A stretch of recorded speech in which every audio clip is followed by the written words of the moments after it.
I'll see. Okay. We'll record it for those who might miss it, or if you encounter problems with the Wi-Fi.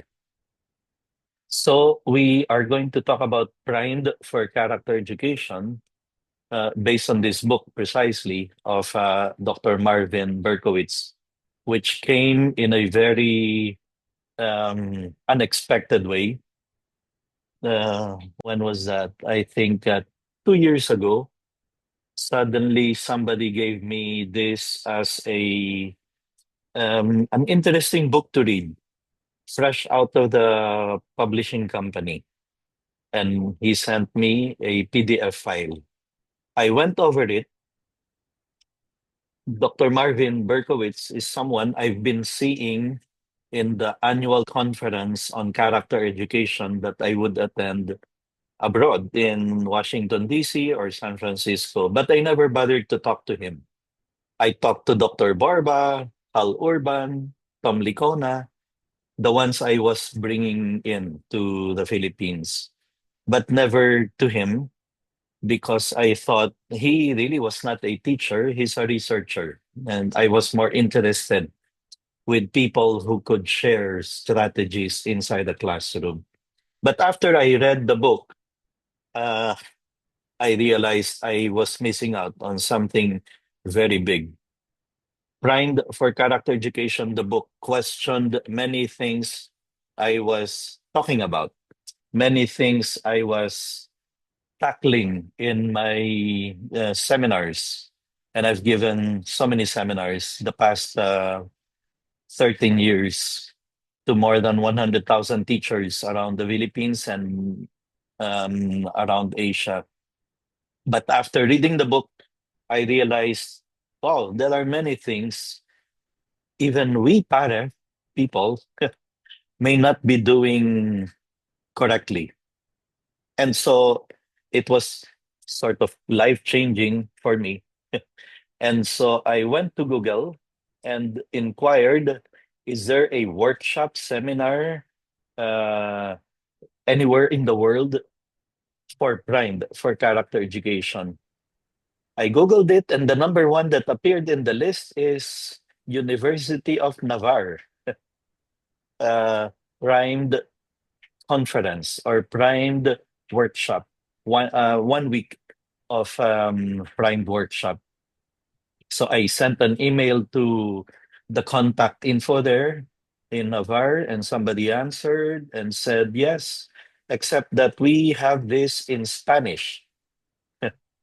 Is your Spanish good? Would you like to come and join us? Of course, I didn't. I could not. So um, I kept in touch, and it turned out they were Juan Dabdub and Aitor Salaveria, two University of Navarre professors, and I got them to come instead for the PAREF conference with the agreement that after the PAREF building bridges, they would spend few more days to give us the cut short 4 days instead of 5 days. It's usually 5 days, but we're a third world country, and I couldn't afford 5 full days payment. And so we agreed on, okay, we'll cut it short to 3.5, in fact, Sunday, and then Monday to Wednesday, full days.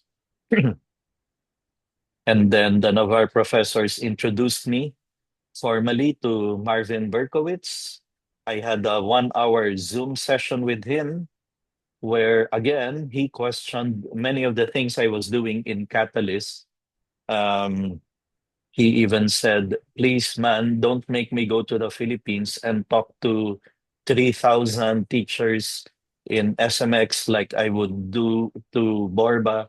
And then those 3,000 teachers will go back to their classrooms still doing the same thing they have been doing because the principal didn't tell them to change things. And so that changed my perspective.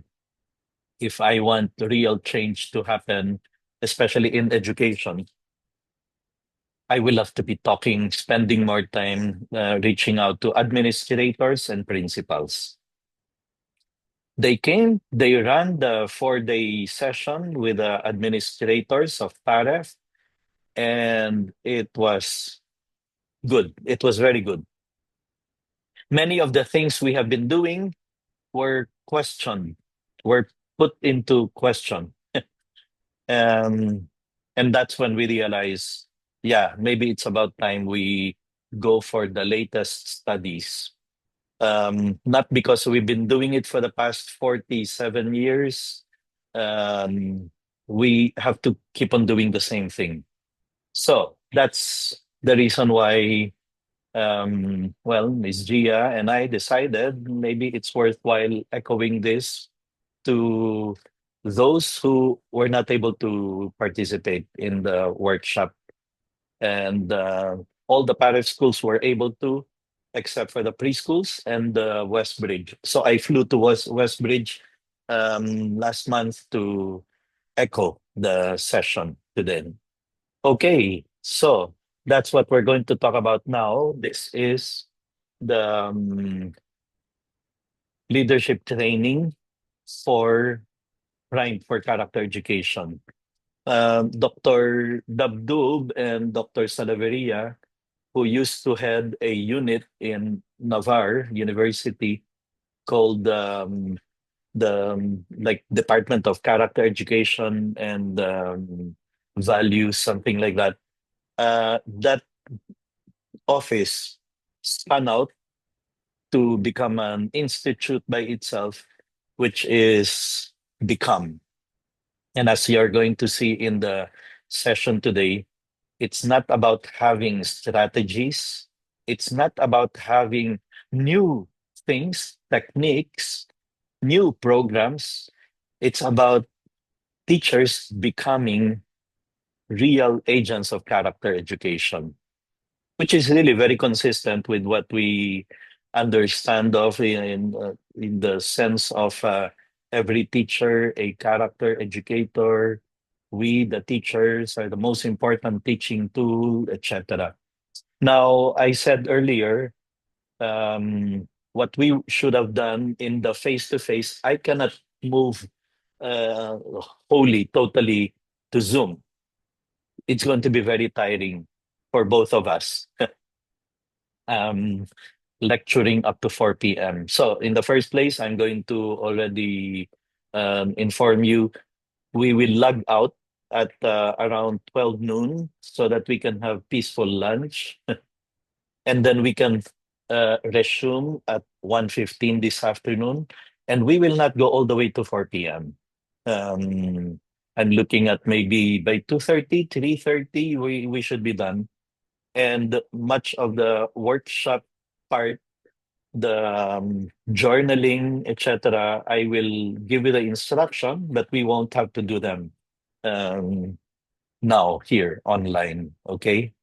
And along the way, I will set it as every hour we should have a few minute break, 5 to 7 minutes for washroom break or water break or just to take a bit of a rest from being online.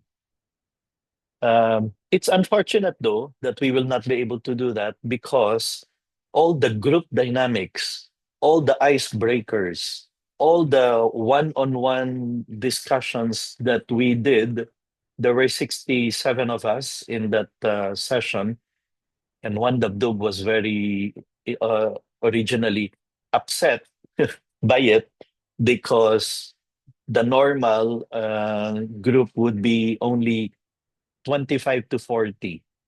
And we understood why it should only be 25 to 40 because there is a lot of pairings, group discussions, small groups, sharing among groups of 3 persons.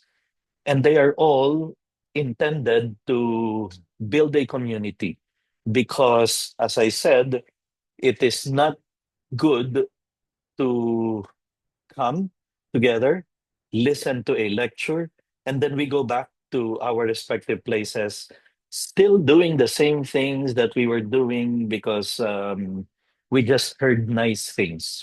Okay, so the idea with pair discussions and all those activities that we would have to do away with, we're supposed to be community builders, so that we continue working things out even after the 4-day, 5-day workshop.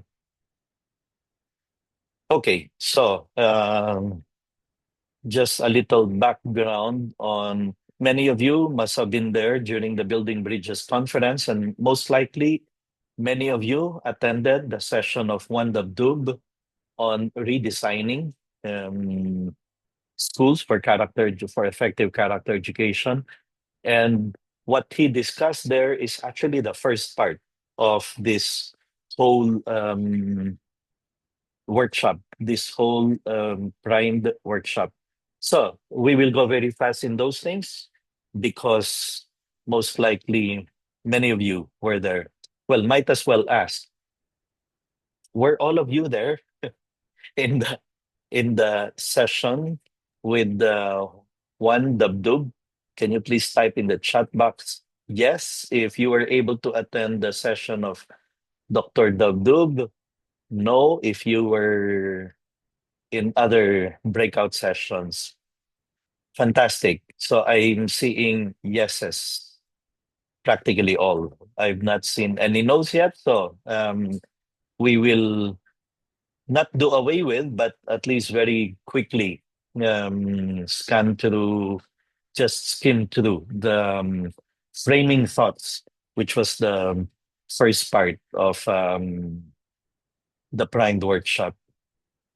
So if you remember, he started by asking us, what do you dream of, aspire, or set for yourself as goal for your students? What kind of students do you want them to be in the future? And then we must have been thinking, I want them to be kind. I want them to be holy, saintly, upright, moral, good, just. I want them to be happy. I want them to be nice. And then you realize whatever aspirations you have for your students, it's all about being good. It's all about being good.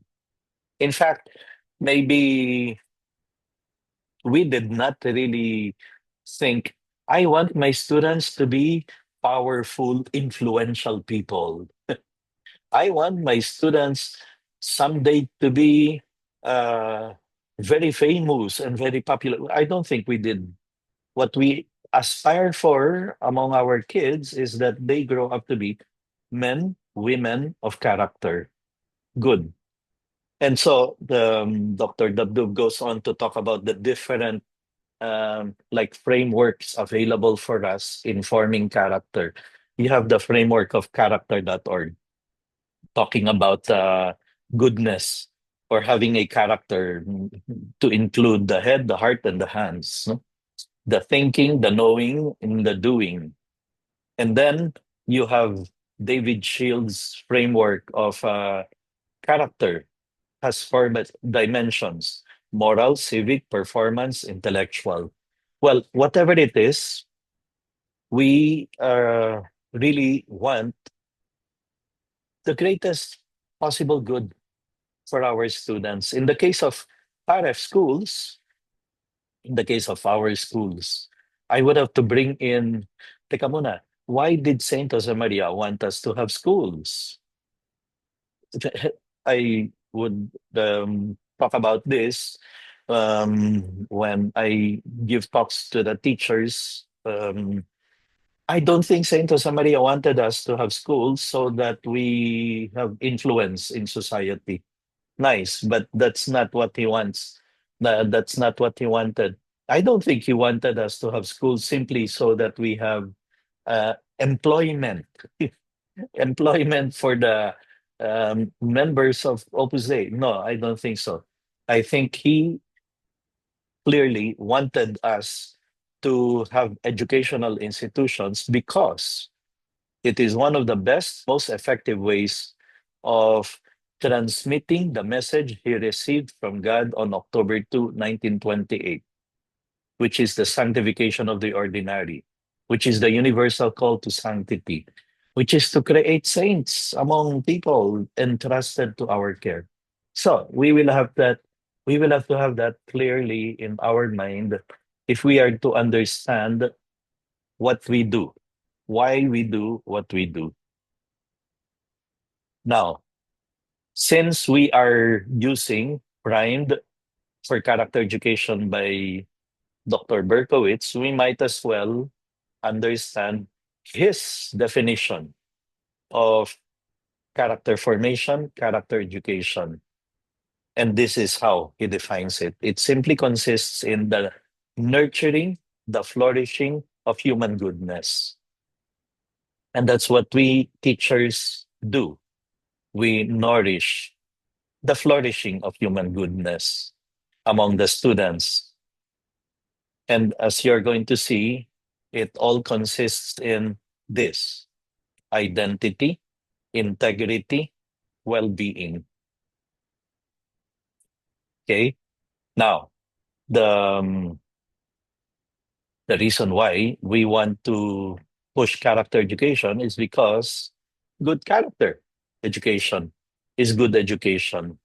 And if we are to be sanctifying our work, sanctifying ourselves through our work, then it stands to reason that we will have to do things with excellence, and we cannot give mediocre education. We will have to give good education because that's how we sanctify work. Now, Dr. Wandabdub spent practically all the time that he was given in the Building Bridges conference talking about this, framing thoughts. Why we you remember this uh, joke or anecdote or story that he narrated about looking for keys, not where it fell, not where they fell, but where the light is, because it's easy, it's easier. And one of the things we realized, in fact, in the workshop is this: that's true. We may have been, for example, and this is, um, but by saying this outrightly, it is controversial. For too long in PAREF schools, we have been looking at mentoring like as if it is the very essence of formation that we give, like as if it is the most important thing and it's the heart of everything we do. And then after the workshop, during the workshop, we came to the realization that no, mentoring is, sure, it's powerful, it's useful, it's effective, it's good, but it's not the only thing we're doing. It's only one of the hundreds of things we do in order to form our students. In fact, you look at the time allotment. How much time do we spend for chats with the students, mentoring? In some schools, it's once a month, 30 minutes. In many other schools, it's twice a month, 1 hour. Okay, even if it's the ideal mentor, chatting with the students 1 hour a month, compare that with the many hours spent by the religion teachers. In the big schools, it's 3 meetings a week of 45 to 50 minutes per class times, so that's 45 times 3 a week times 4 for the whole month.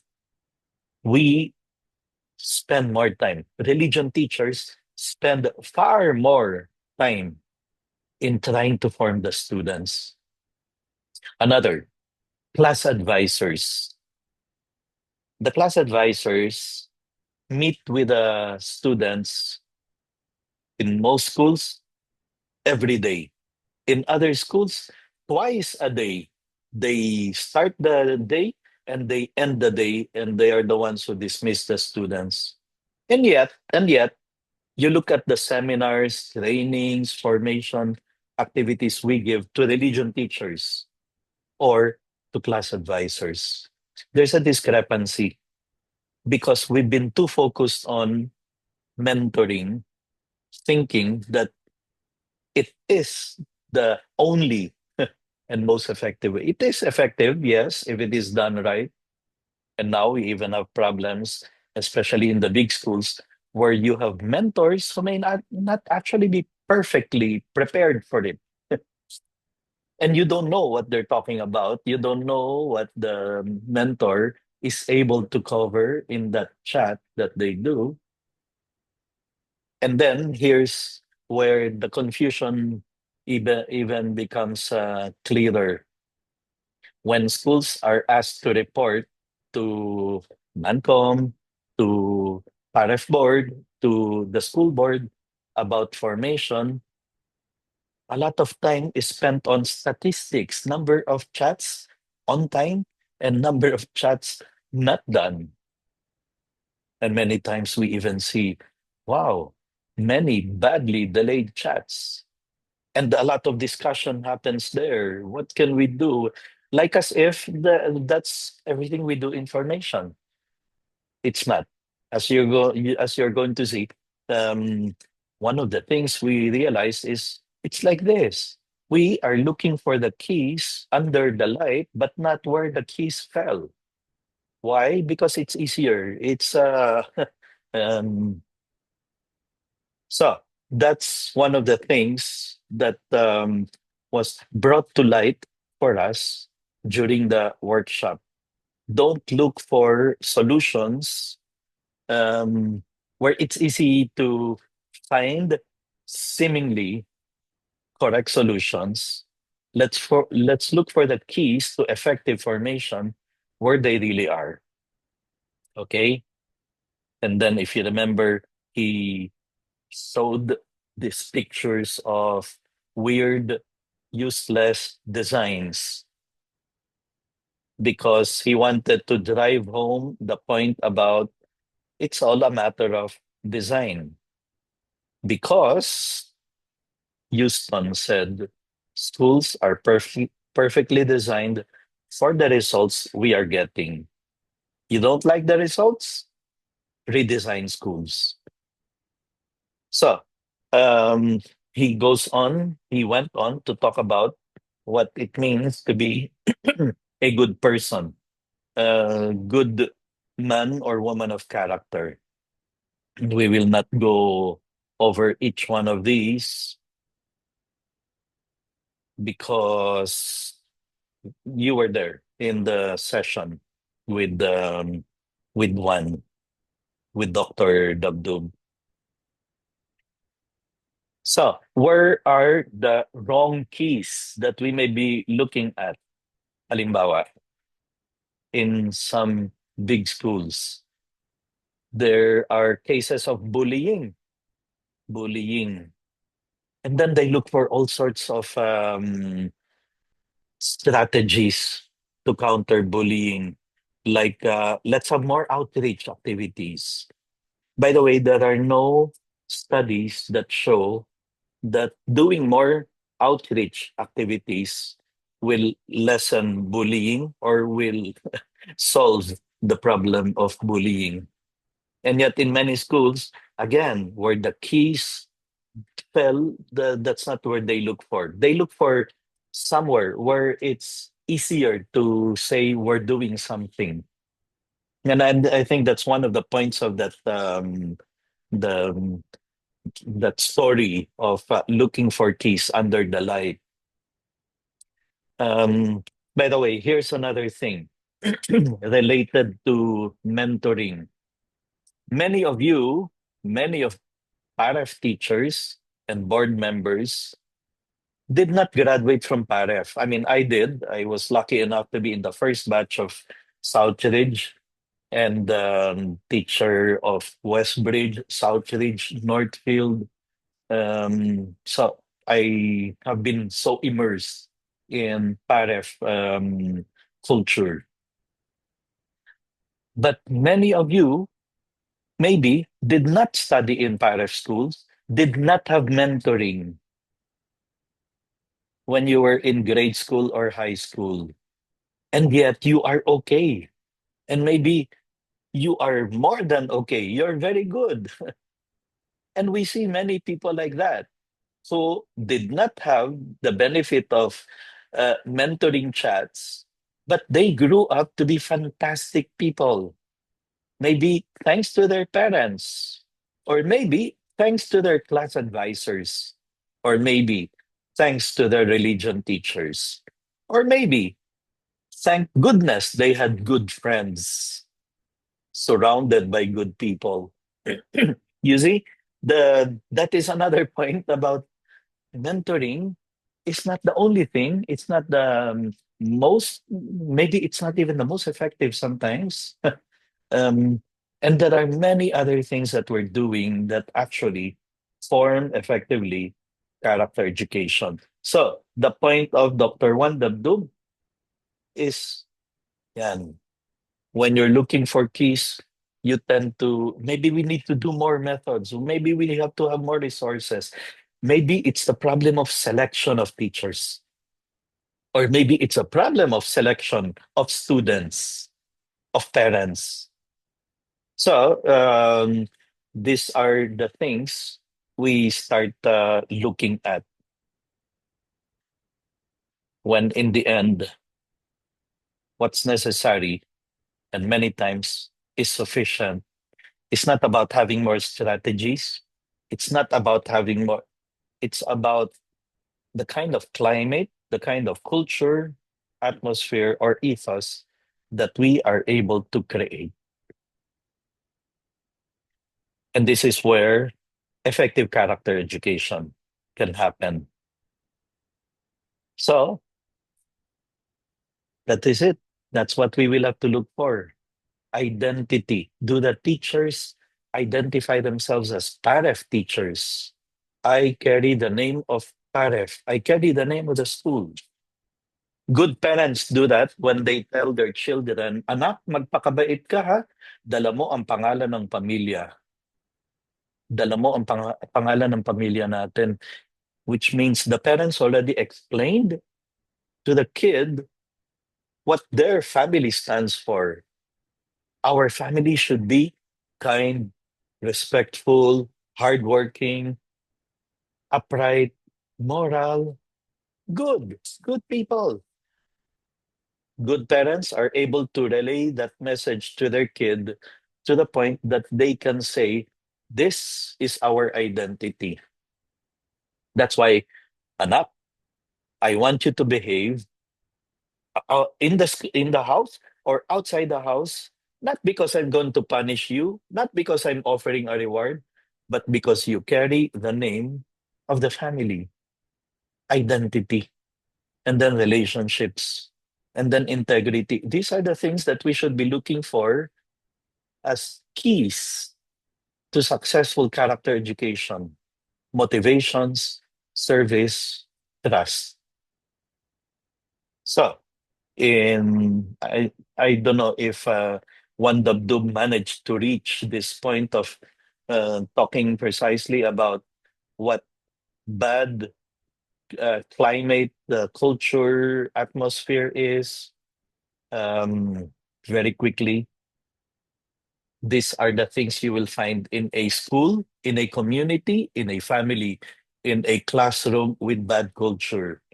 This is the rule. It's okay to cheat for as long as you don't get caught. And then the students admire that people do things on the basis of threats, punishments, rewards, recognition. Para bang there's surveillance environment. I better behave because there is a CCTV. I'm being observed. I'm being watched. Each person cares only for himself or herself, and neither has the time nor strength to care for others.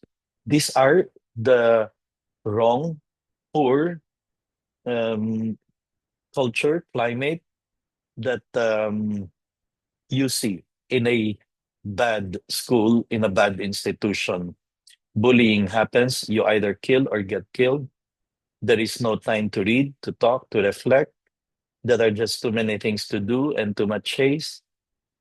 Teachers and or staff do not collaborate or discuss the solutions for the challenges. Everyone works individually. Students and staff do minimum essential work.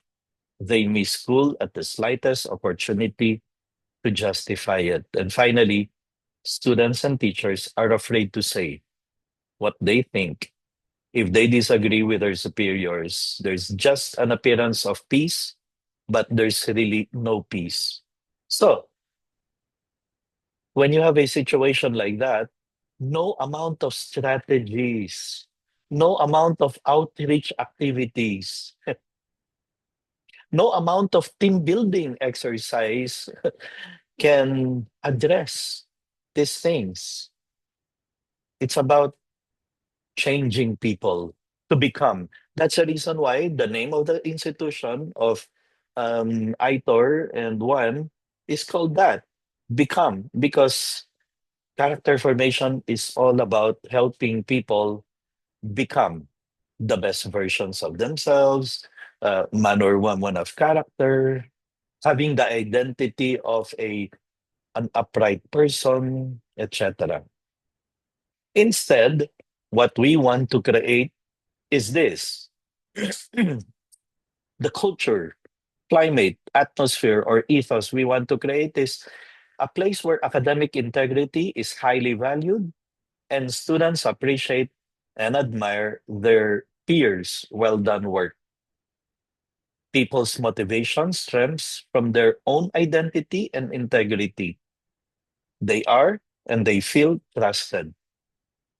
People care for one another with designated time, spaces, and activities to meet and share. The veteran student support the new students, taking pride in caring for and helping them. There is time for reading, reflection, and conversation. Taste and business do not rule the workplace. When we read this, then immediately what came to my mind, this is the Southridge of the early years, where well, I'm not saying it's not done anymore. I've been out of Southridge since 2009, but in the early years of Southridge, in the time of Dr. Toralba and Dr. Dumol and Mr. Escasa, they pushed teachers reading, not textbooks, not but reading literature, reading for cultural growth, reflection. There's time for recollection, for guided prayer, conversation. There's time for get togethers. In the early years of South Village, it was a fixed thing. After lunch, teachers gather for a get together where people just talk about things of the day. Unfortunately, what I see now is people are in a hurry to finish things left and right. They have done away with get togethers, yung just sitting down to talk about things of the day.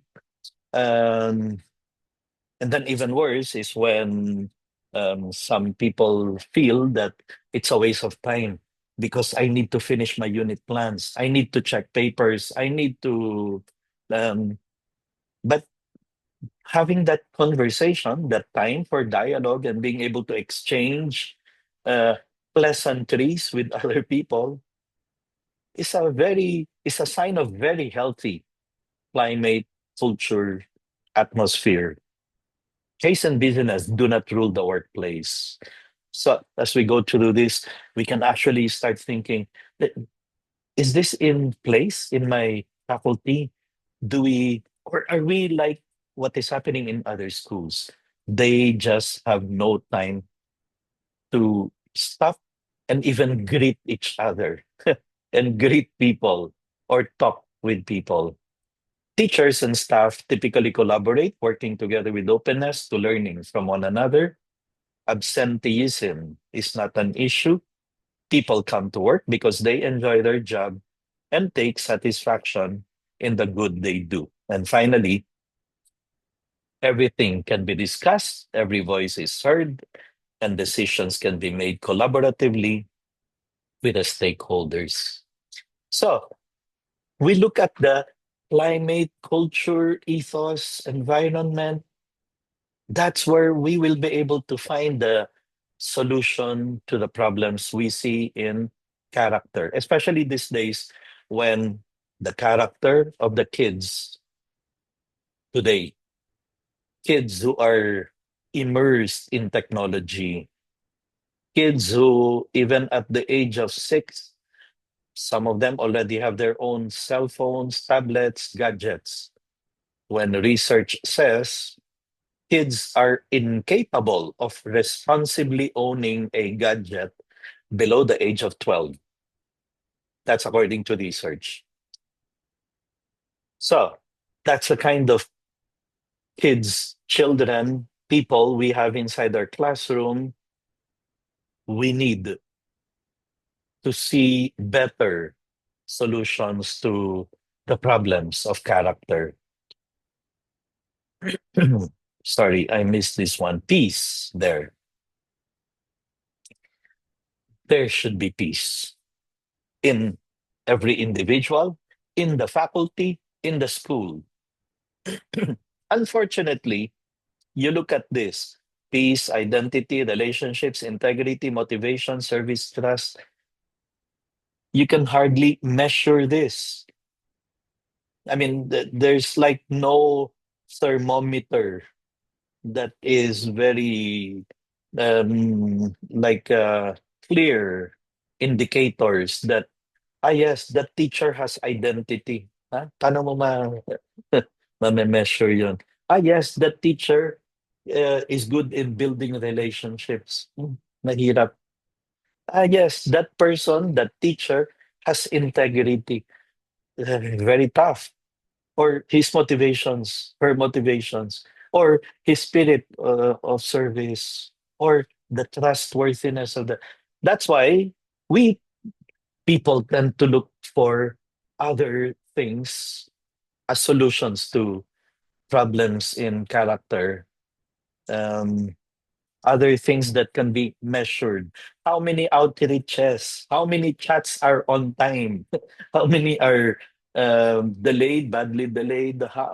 Those things in those are the things that many people now prefer to look for or to look at because they are more easily determined or measured when the key is make every teacher a really good human being.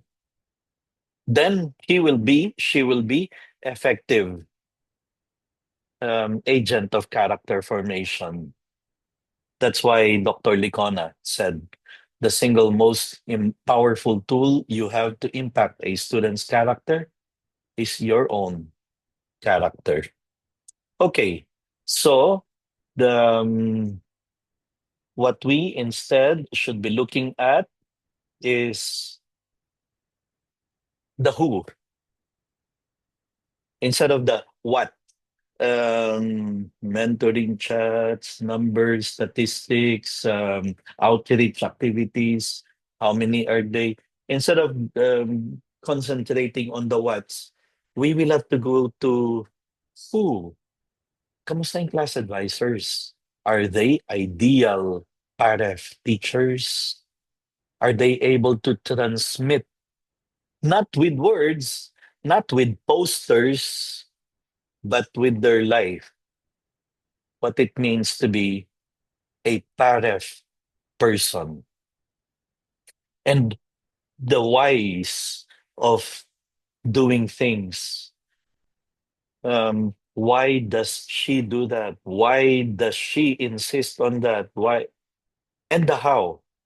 How does she uh, transmit to the students the importance of sincerity, honesty, integrity, professionalism? That's what we are interested in. And so we go to primed.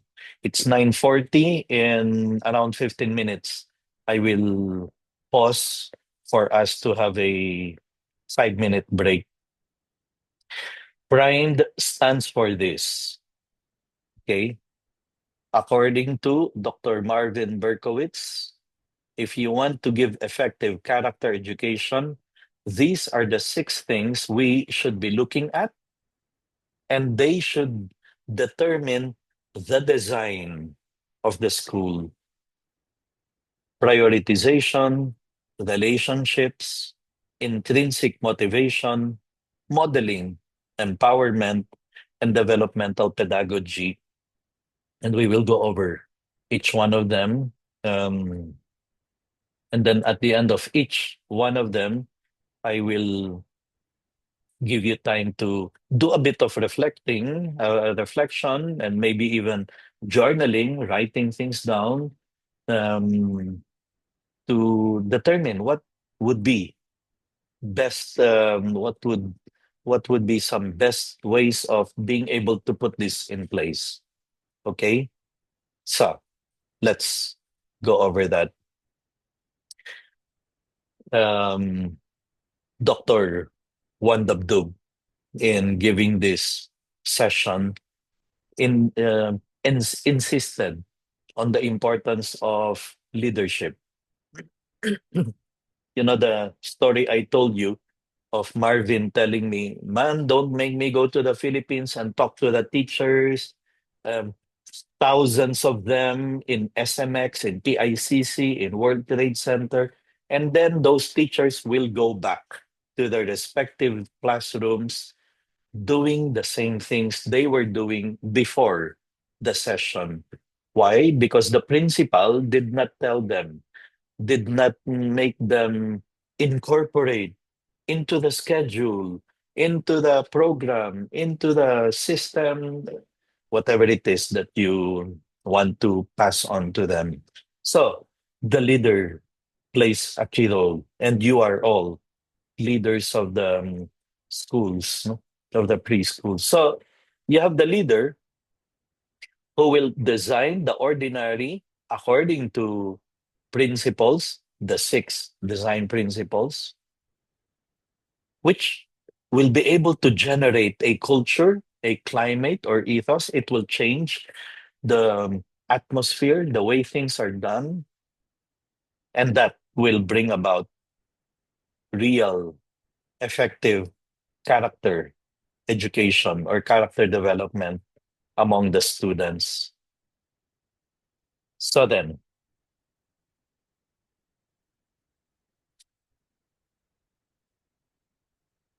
each to his own. At this point, for example, you can ask, what is the culture in my faculty? Forget about the other schools, what you know of them, the big schools. Just in my faculty, among my teachers, what is the present prevailing culture? Is there unity? Are teachers excited to be in school? They're all happy? Or some are just going through the motions, waiting for retirement? I mean, it can happen. I've seen it happen, and it's very sad when you have a teacher who used to be a spectacular teacher, class advisor, um, and then reaches a point of not burnt out, but simply stagnation, no development, no progress. And then sometimes the administrators even say, bakit ganon? Kung sino pang tumagal dito sa eskwelahan, parang sila pa yung nagiging problematic. Sila pa yung sakit ng ulo ko. Why is it like, why does it happen? So, every school, faculty, institution has its own sets of challenges, culture that is prevalent or that is prevailing, that we will have to look at. And when you have problems, then you have this. The common approach is for leaders, no? General and rigid solutions, announcement, or sudden, change in policies. And then um, we tell the leaders, you have to start doing this. You have to have control and be accountable.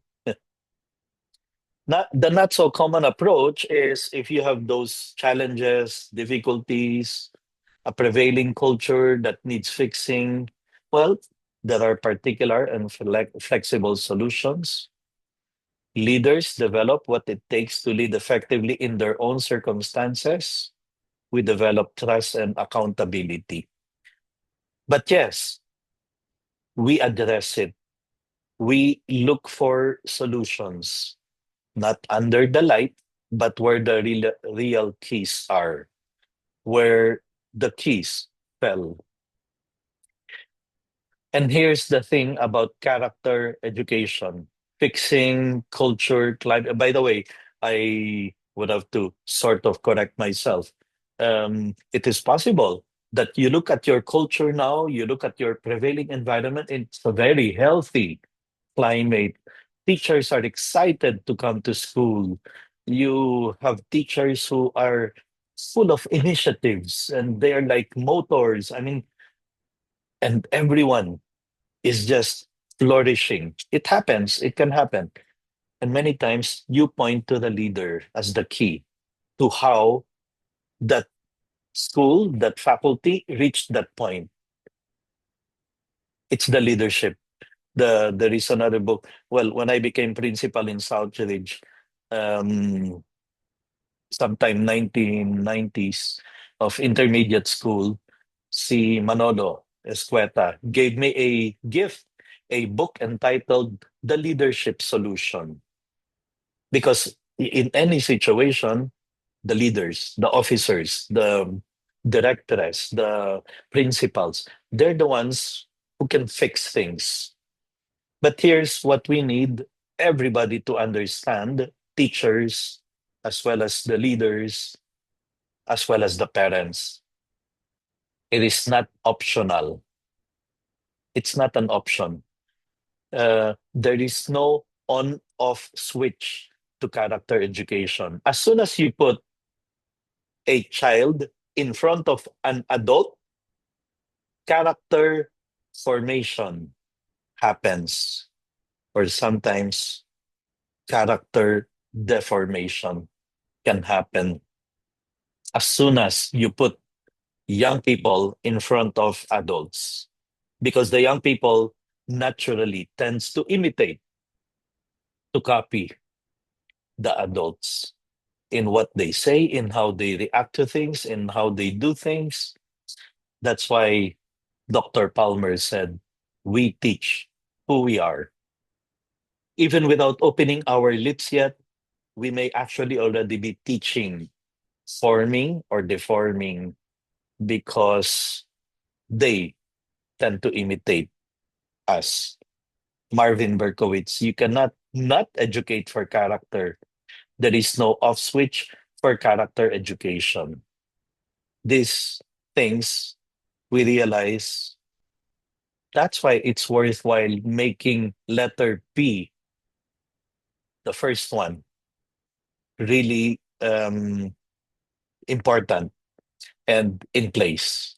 We have to prioritize character education.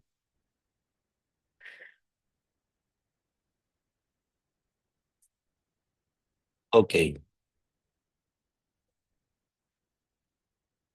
Some character flaw. Okay, not that one. This one. Your actions speak so loudly, I cannot hear what you're saying. And that's Ralph Waldo Emerson. I'm sure you've come across this quotation. And that is um, really true, especially among the very young ones, because it's through their eyes, through what they see, through what they witness, that um, they learn from the adults. Let us therefore go to the first of pride, prioritization. Prioritization. We have to ensure that character education as a strategy and character development as an outcome are a genuine, explicitly supported priority for the school. If you notice, primed is all caps, but letter P is bigger than the rest because letter P will appear in relationships, in intrinsic motivation, in modeling, in empowerment and developmental pedagogy. Letter P will keep on appearing in every single one of the design principles. That's why it's bigger than all the others. Now, in PAREF schools, it is very clear from orientation, from the mission vision, from the core values, from the very mind of the founder, not of PAREF, but the very mind of the founder of Opus Dei. He, Saint Josemaria, did not want us to put up schools just so we create geniuses. He did not want us to have schools just so we can have PRISA trophies and top gold, silver, and bronze. Saint Josemaria was very clear. We are interested in forming people in character, in faith, and as a person. That's why from day one of your exposure to PAREF schools, this one is very clear that we are not just here to create geniuses. We are here to create good men and women of character. Even you can say saints, the very highest good for every person, for every human being. And this one, John Dabdub talked about when he gave the talk in Building Bridges, you can actually say, ang dami ko nang ginagawa. Ang dami na naming programs, projects. We're already, our plate is full. And if you remember his answer, no, that is the plate. This is the reason for our being, that we are here to form people. And therefore, really, we have to put in all the effort, all the things we can possibly do to make character formation happen. Okay? And for us to be able to do that, we will look into leadership, rhetoric, the things we say, how we say things, resources, climate, structures. It's 9:55, and as I promised, I will have to give few minute break for us to breathe a bit. Some of you might want to drink water, go to the washroom. We will resume in 5 minutes. 10 a.m. I will continue on with letter P, prioritization. Okay? 5 minutes.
may need it.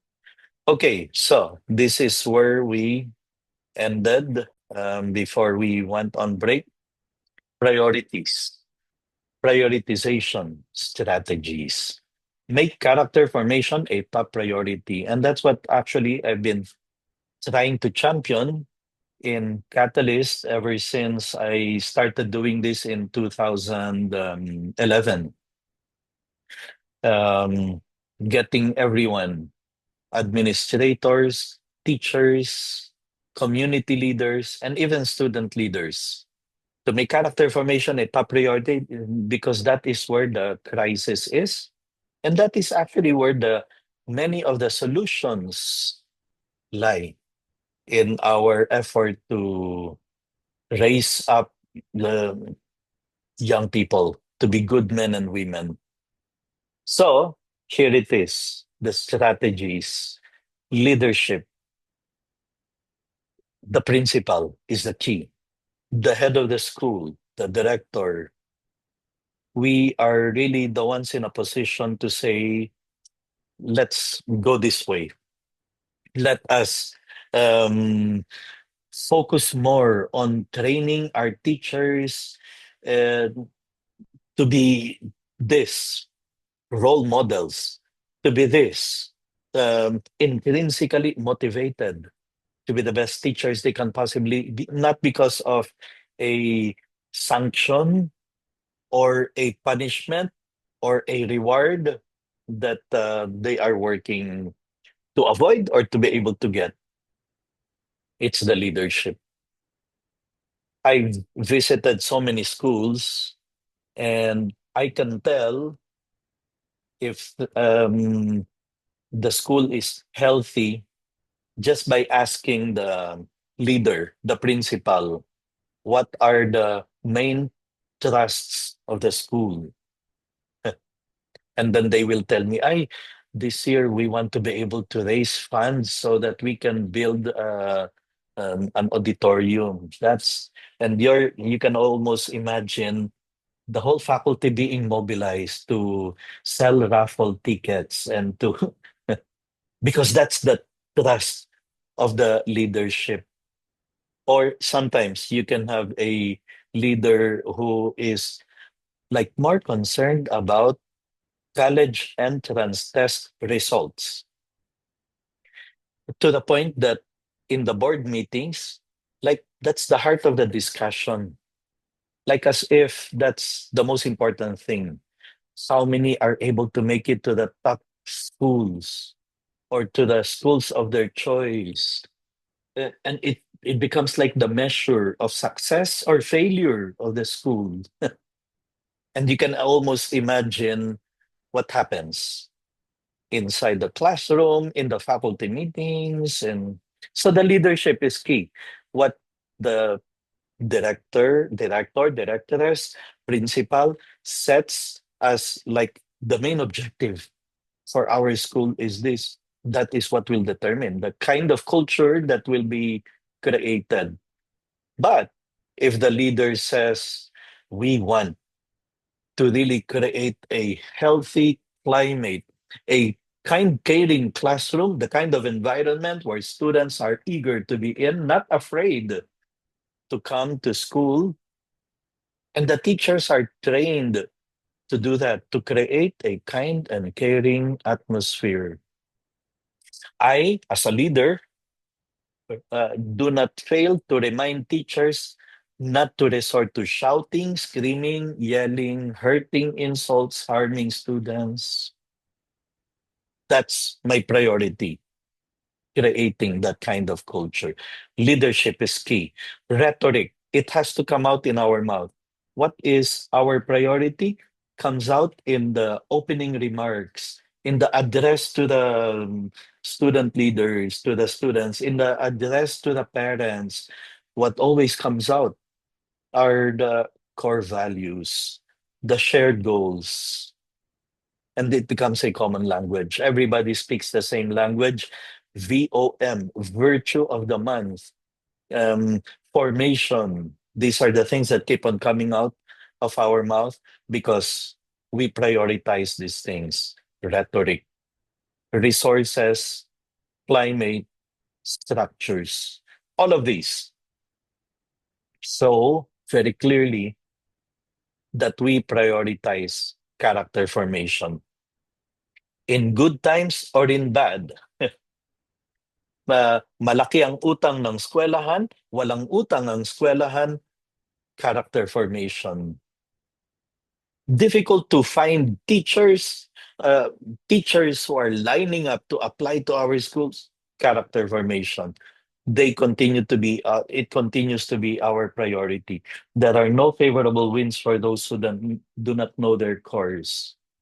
We know our course, and that is forming character, molding minds, raising up young people to be good men and women, and regardless of what happens in the environment, in society, in the wars in abroad, we know where we stand for. We know our mission. It's an exercise that we were made to do in the workshop without looking at your faculty handbook, your website. Try to think of what is the mission and vision of our school? What is the school's mission statement? Because that is indicator of our priority. This is what we want to be able to achieve.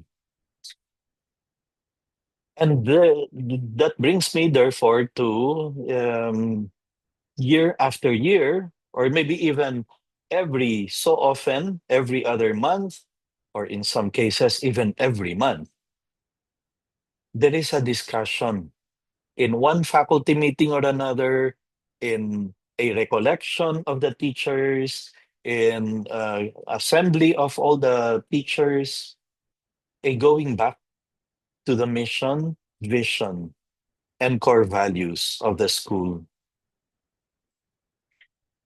Because then it becomes very clear that we are, one, faithful to what we stand for as a school. We are faithful to the very minds of the founders of our school.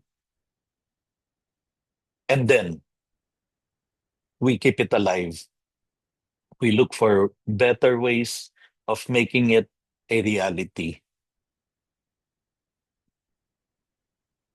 And in the end, that becomes our identity.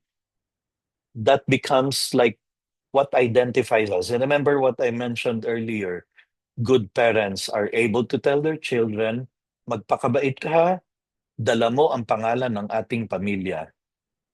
Well, leaders, administrators should be able to say that in a faculty meeting.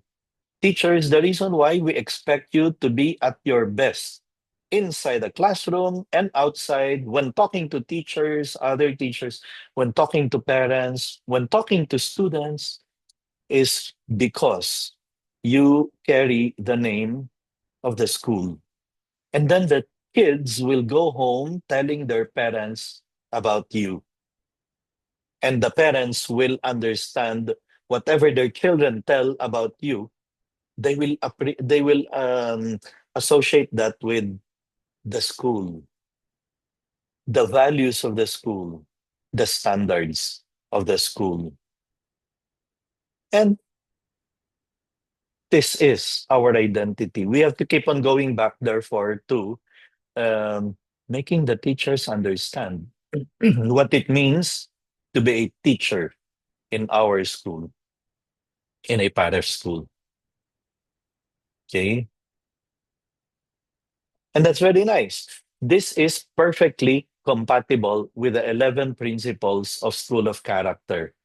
You are familiar with the School of Character accreditation that we do.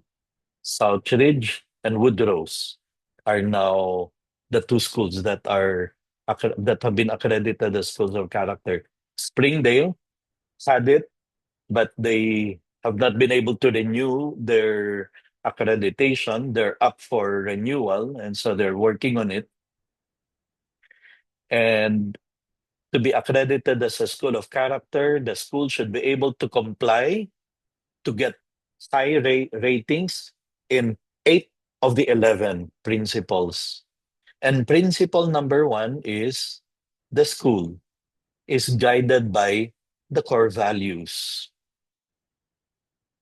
which is all about the mission, vision, and core values, the identity. That's why um, that is what it means to be that you are everything that you do in that school is guided by what the school stands for. Okay. And most likely, all of you have that very clear from day one what the school's mission, vision, and core values are.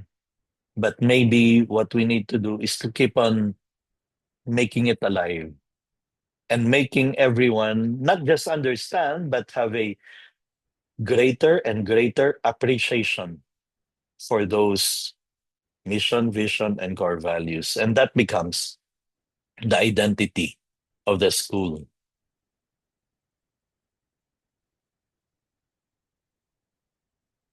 So, in um, school improvement program, for example, the one of the most effective ways by which a school is able to determine how can we become better as an institution, as a school, is all about looking at the culture. It's looking at the prevailing atmosphere and then building things from there.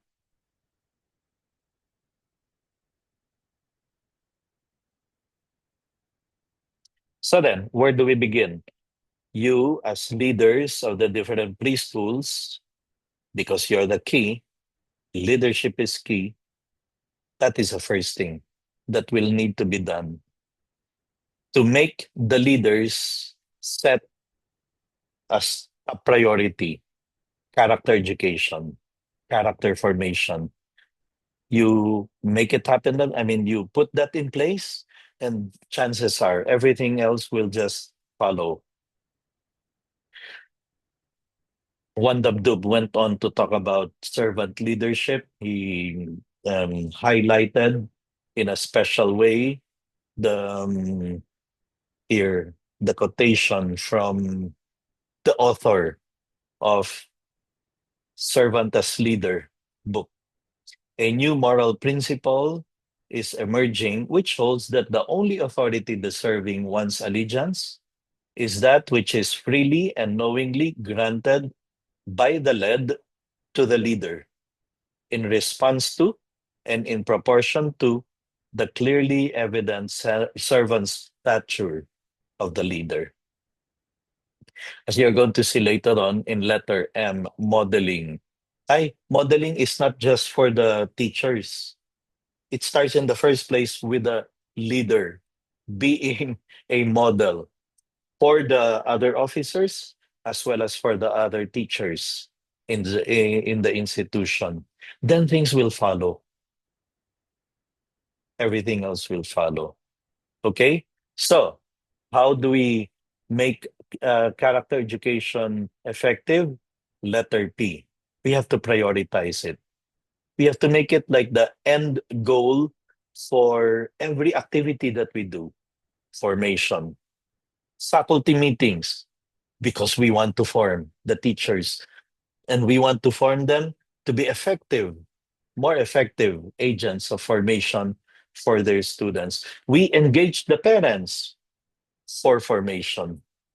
I have been telling people this. I don't know if you're aware that in the beginning, Saint Josemaria was not open to the idea of having basic education schools.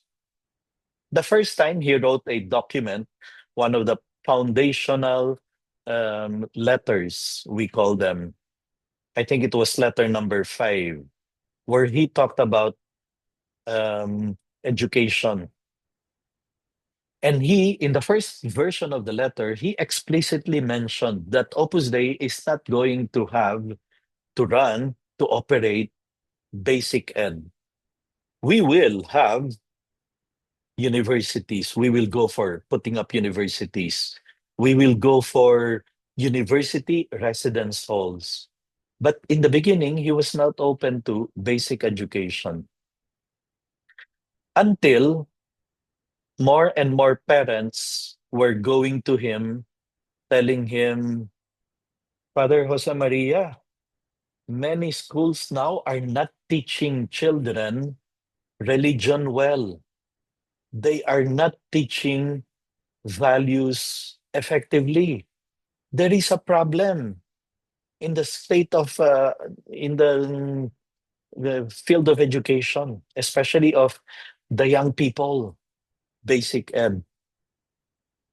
And that was when he thought more about it and realized, ah, yes, that's true.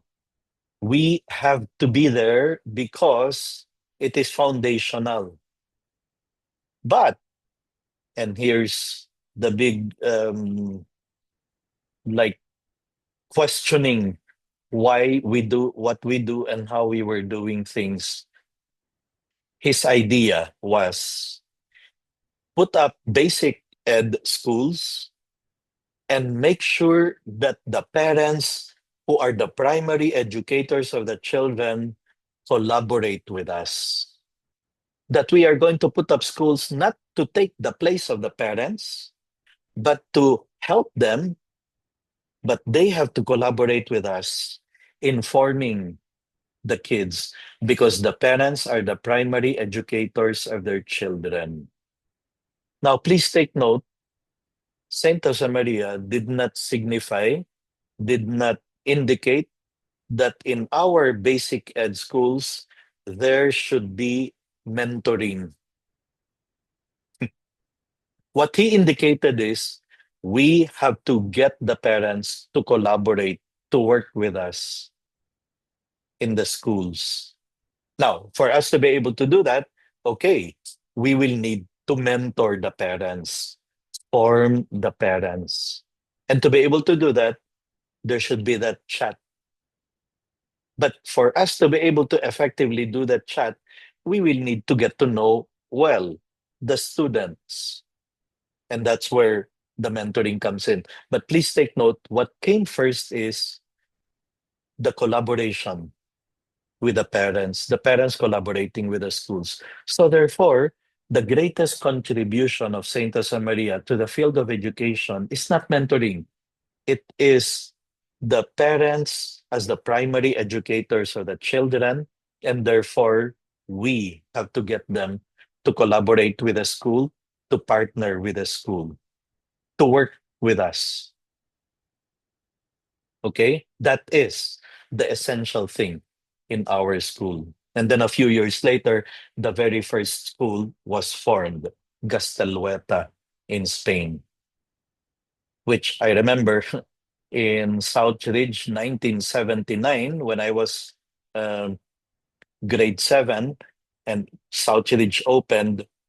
The first directors of the school, Dr. Toralba, Dr. Dumol, Mr. Ricafort, Mr. Nazareno, they were using as their Bible the 25th anniversary coffee table book of Gastelhueta. So Gastelhueta, in celebration of their 25th anniversary, 1975, I think, or a little later, came up with that book, coffee table book. And that became like the basis of many of the things that Southridge would start doing in 1979. And very clearly spelled out there is homeschool collaboration. We prioritize character formation, and that's the reason why we get the parents to be involved. Okay, we go to letter R. Relationships. Intentionally develop positive connections among all the stakeholders. This includes all groups. These relationships are typically built on positive interactions and shared knowledge of one another. Okay, so we're in the second principle design or design principle of primed prioritization, relationships, building relationships. For education to be effective, it must be personal. We have to build the relationships. Every student, every student is not just a class number. It is a thinking, feeling human being that we have to connect with, that we have to form. And for us to be able to form effectively, we cannot just see them as one more number inside a classroom. We have to build the relationships. So then, how do we? Well, I go back to the very reason why Saint Josemaria, in the end, agreed that we should have basic ed schools to build the relationships with the parents, and then to get the parents to collaborate with us, to work hand in hand with us in the formation of their children. But in fact, they are more even the primary educators. Sabi nga nila, bago pa pumasok ang bata sa classroom natin, the kid should have already learned at home from their parents. Respect, courtesy, greeting good morning, good afternoon, saying thank you, saying please, saying sorry, right? I mean, these are the things that parents teach their children at home, even before they step inside the classroom. And unfortunately, seemingly, we're not seeing many times that anymore. A kid comes to our classroom and doesn't know how to deal with other kids, doesn't know how to be kind, how to be nice. I mean, that's happening, and it happened um, especially after the pandemic. Many schools were complaining that children didn't know anymore how to deal with each other. Okay, so letter R is developing relationships in school. In preschools, of course, that's one of the most important things we do, developing their social skills, developing their skills, abilities to deal with other people, to get along well with other kids.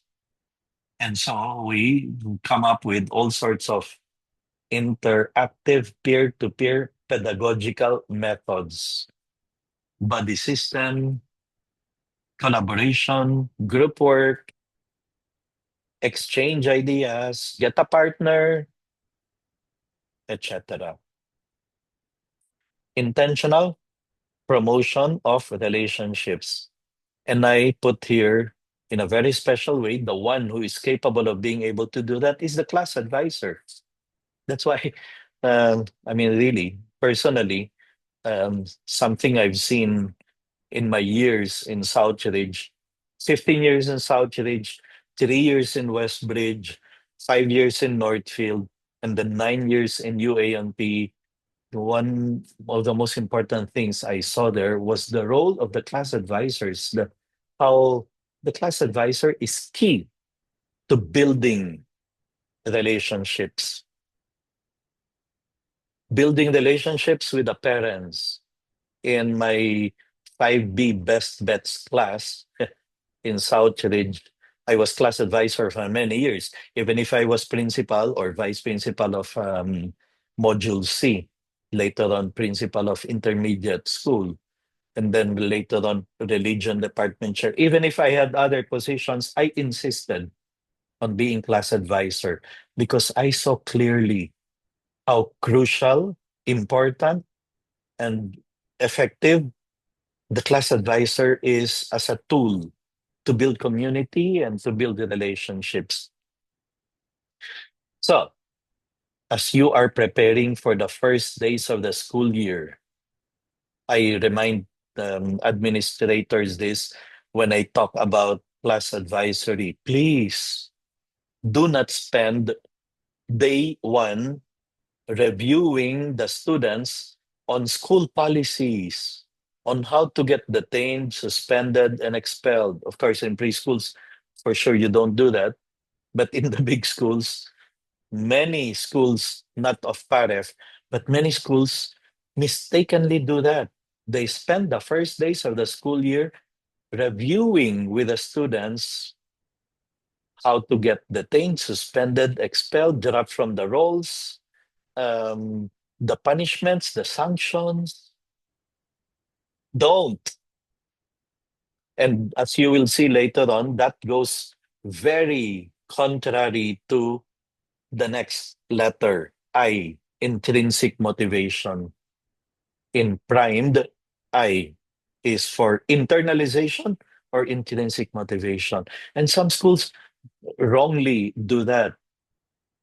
The first days spent on reviewing policies and manuals. Wrong. You have to be building friendships, camaraderies, relationships on day one, two, three. That's why the first days of the school year, I spent a lot of time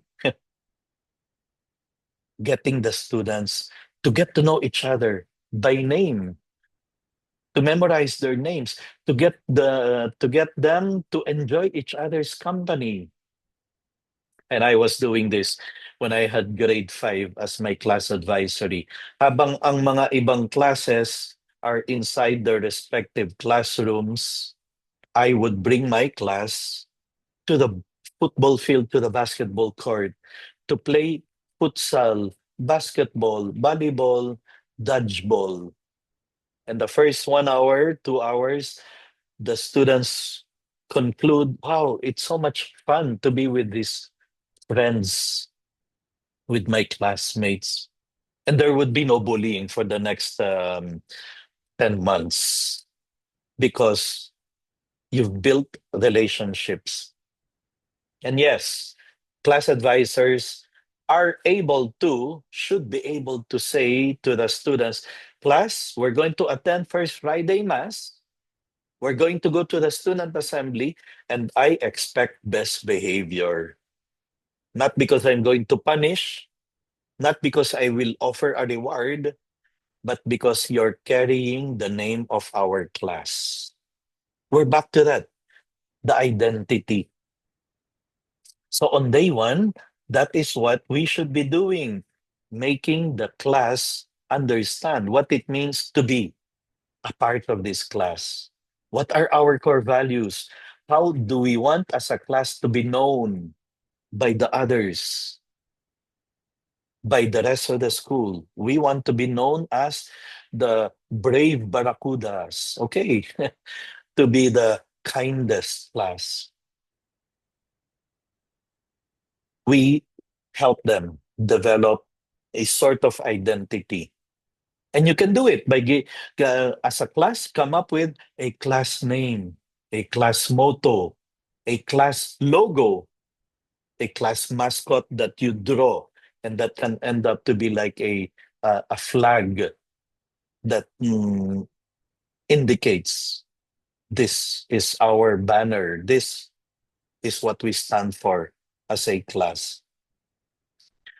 So, how else do we develop relationships? Having peer conflict resolution program, adults who nurture students, teaching relational skills. And some of these we, in fact, tell the parents to teach their kids at home. And then outside the school, that's a trademark of PAREF schools. We develop relationships with the parents. We get them to come, not just when there is a problem, because that's the prevailing culture in many other schools. Pinapatawag lang ang parents pag may problema ang bata. bumabagsak, problematic, disciplinary problem, needs to be suspended, and then that's the only time they call the parents. Not us, not PAREF schools. We tell them to come for parenting talks, for parent get-togethers. We tell them to come for chats. We tell them to come for Foundation Day, anniversary, celebration.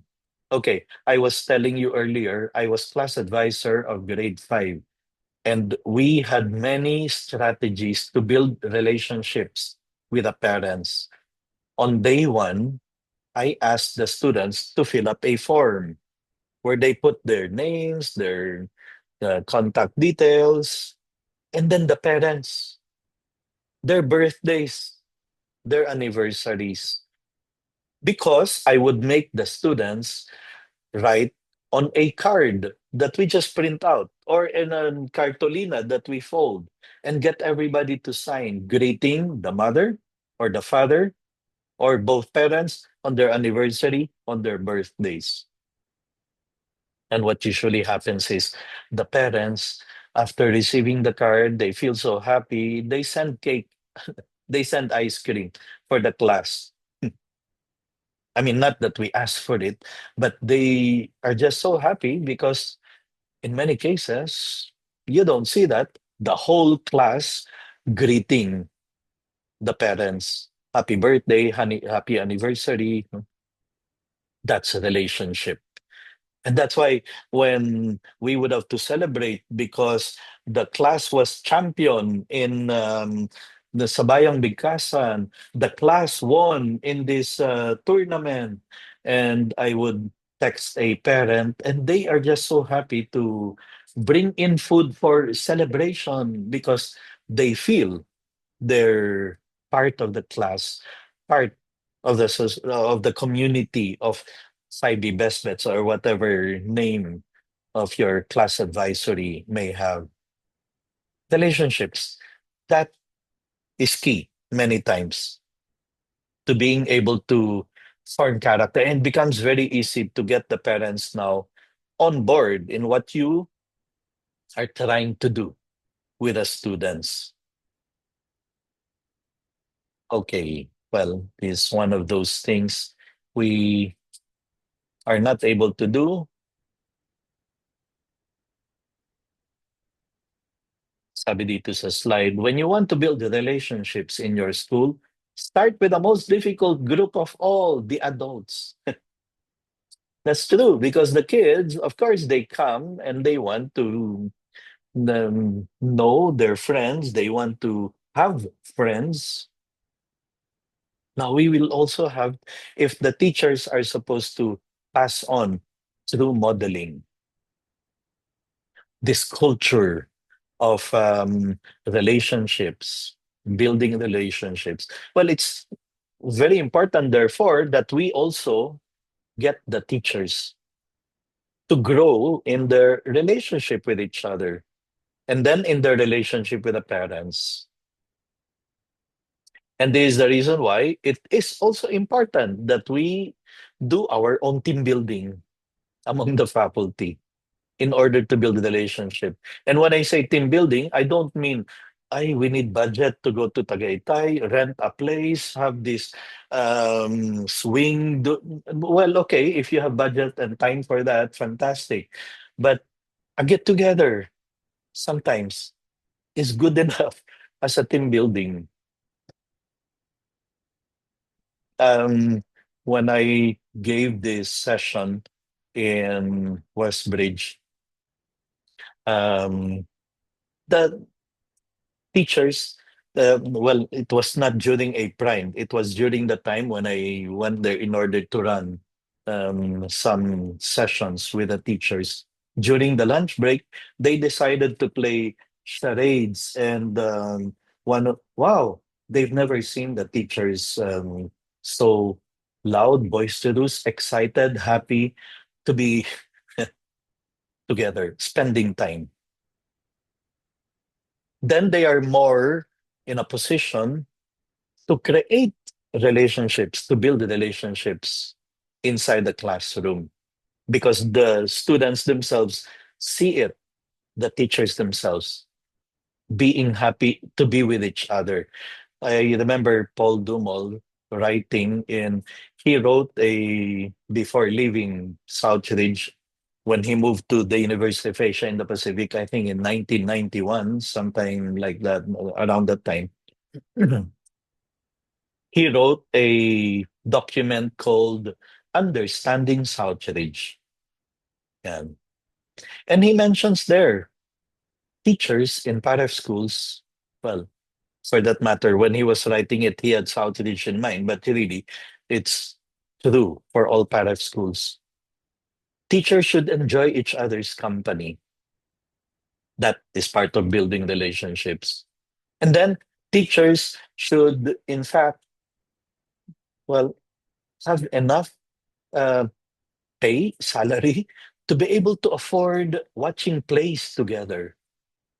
A good play that is formative, that is cultural, and they enjoy each other's company going to activities like that. Then they become in a better position. They have better identity. We're back to that becoming um, to build the relationships inside the classroom. Because we cannot expect children to be and do something that we adults are not capable of being and doing. So that will include the conversation, dialogue, exchanging ideas, building bridges, um, with the reference to that international conference that we just had early this year. Children don't care how much you know until they know how much you care. And that care is developed not just by word, but they have to see it. The kids learn this better when they see. Uy, teachers caring for each other, are concerned for each other. A teacher comes in and tells the class, Mrs. So and so is sick. Let's include her in our prayer as we start the day. Okay? Then the kids, that's a very powerful lesson for the kids to pick up that, wow, the teachers care, the adults care for each other. And we have to care as well for the kids, for each other. So these are all very important um, points, messages that should be picked up by the students, not from our words, but even from the way we carry ourselves, the way we live our life. No? And vulnerable children invariably have an adult outside the family who takes a benevolent and lasting interest in the child. And that's how important we teachers can be at this time. I mean, let's face it, there are more and more problems at home in many places. We're very lucky that in PAREF, we screen the parents, we interview them, and we highlight to them the importance of being together, being available for their children, because we will call them for chats or for classes. No? But it's not that way in other schools, as you know. In other schools where parents are not screened,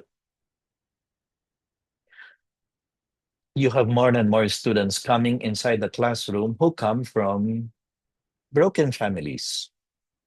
I mean, I've seen it when I taught in schools that are not PAREF schools. We now have more and more of these kids coming in, and they come from irregular family situations. Maybe sometimes hindi naman naghiwalay, no? Not that they're separated, but the mother is in Dubai, the father is in Saudi, like that, no? The phenomenon of OFWs, 13 million of them now working abroad, and many of them, their children are left to be supervised by their lola, lolo, or the tito, tita. I mean, it's just different. You know that it's just different when the parents are there. And so sometimes we say the teachers are like the last bastion of stability or of a caring adult that they can look at because they don't see it at home. They don't see them at home. That's how important our work has become.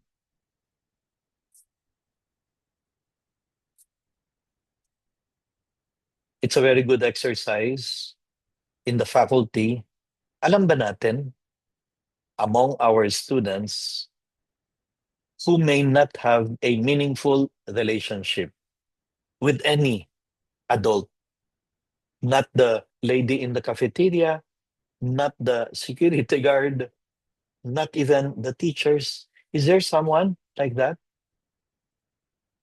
who do not have a meaningful relationship with any adult? We look for these people and make sure there is someone, the class advisor, the English teacher, the religion teacher, there should be in every school. Some more ideas on how to be able to develop student-staff relationships.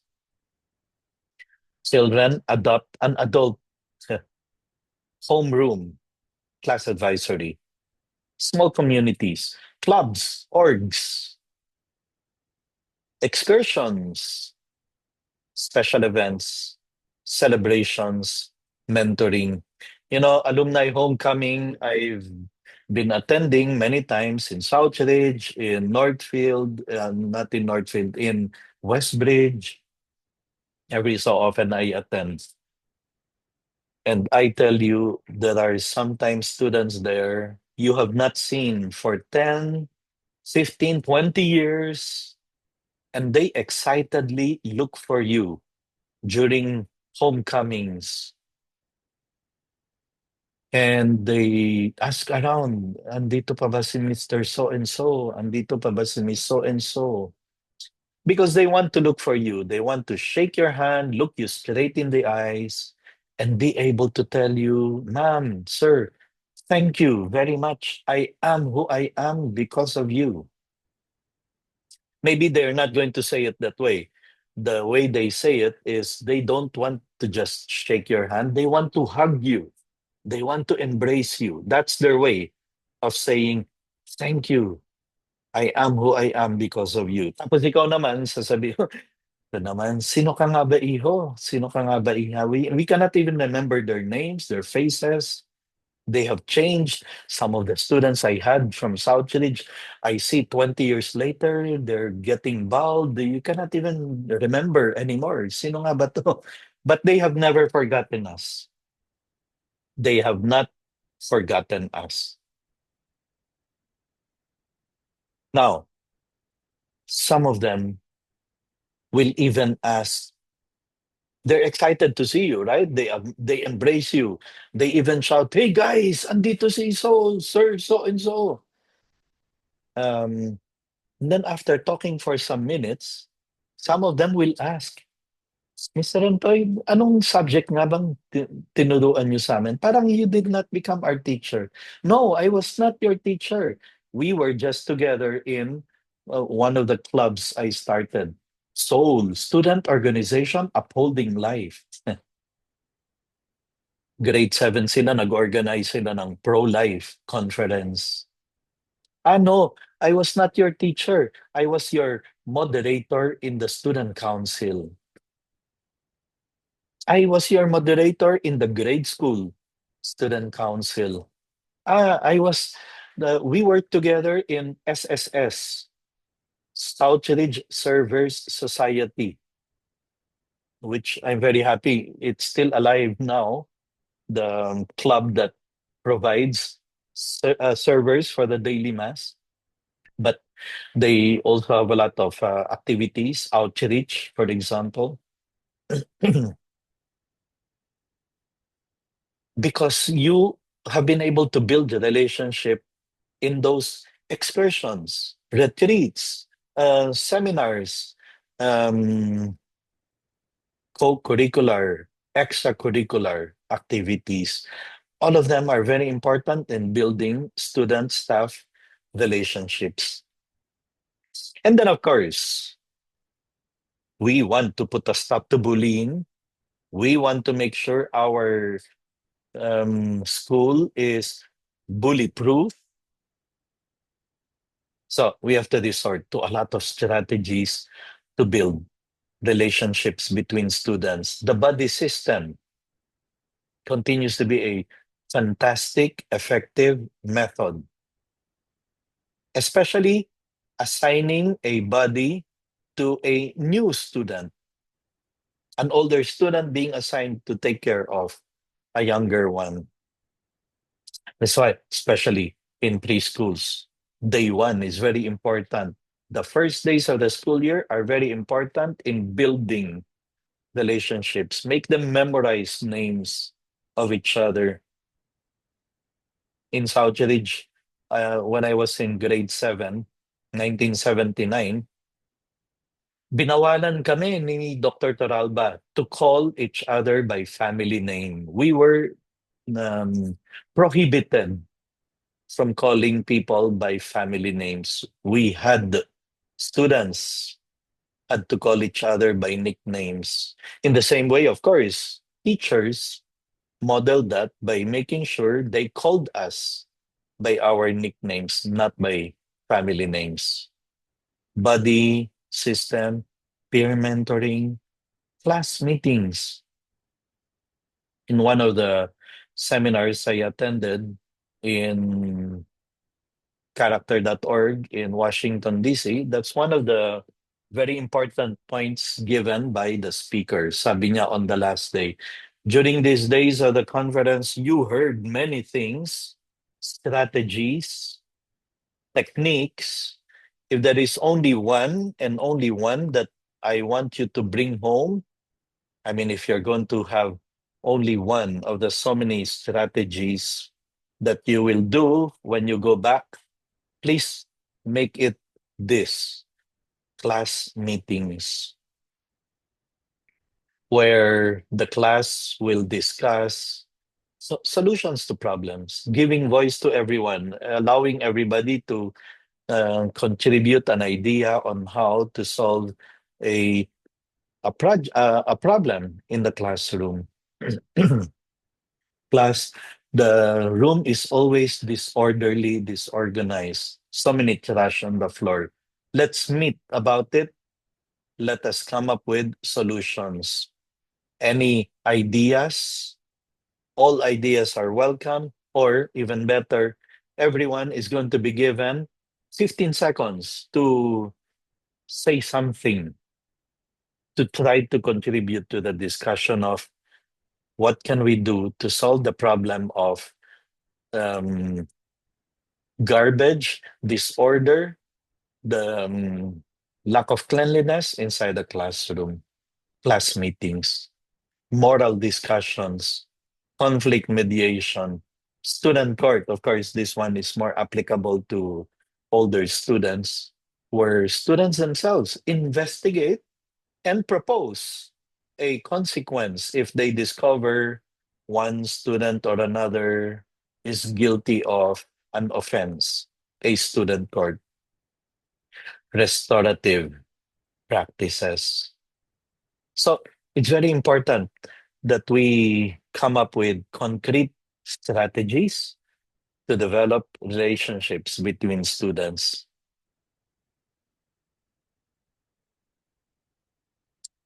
Small communities. The, this is precisely the clubs, organizations, student org, math club, art club, etc., that I somehow already covered earlier. And then with the families, building relationships with the families. And because we are a PAREF school, you have been doing a lot of this already, sending out a newsletter to the parents.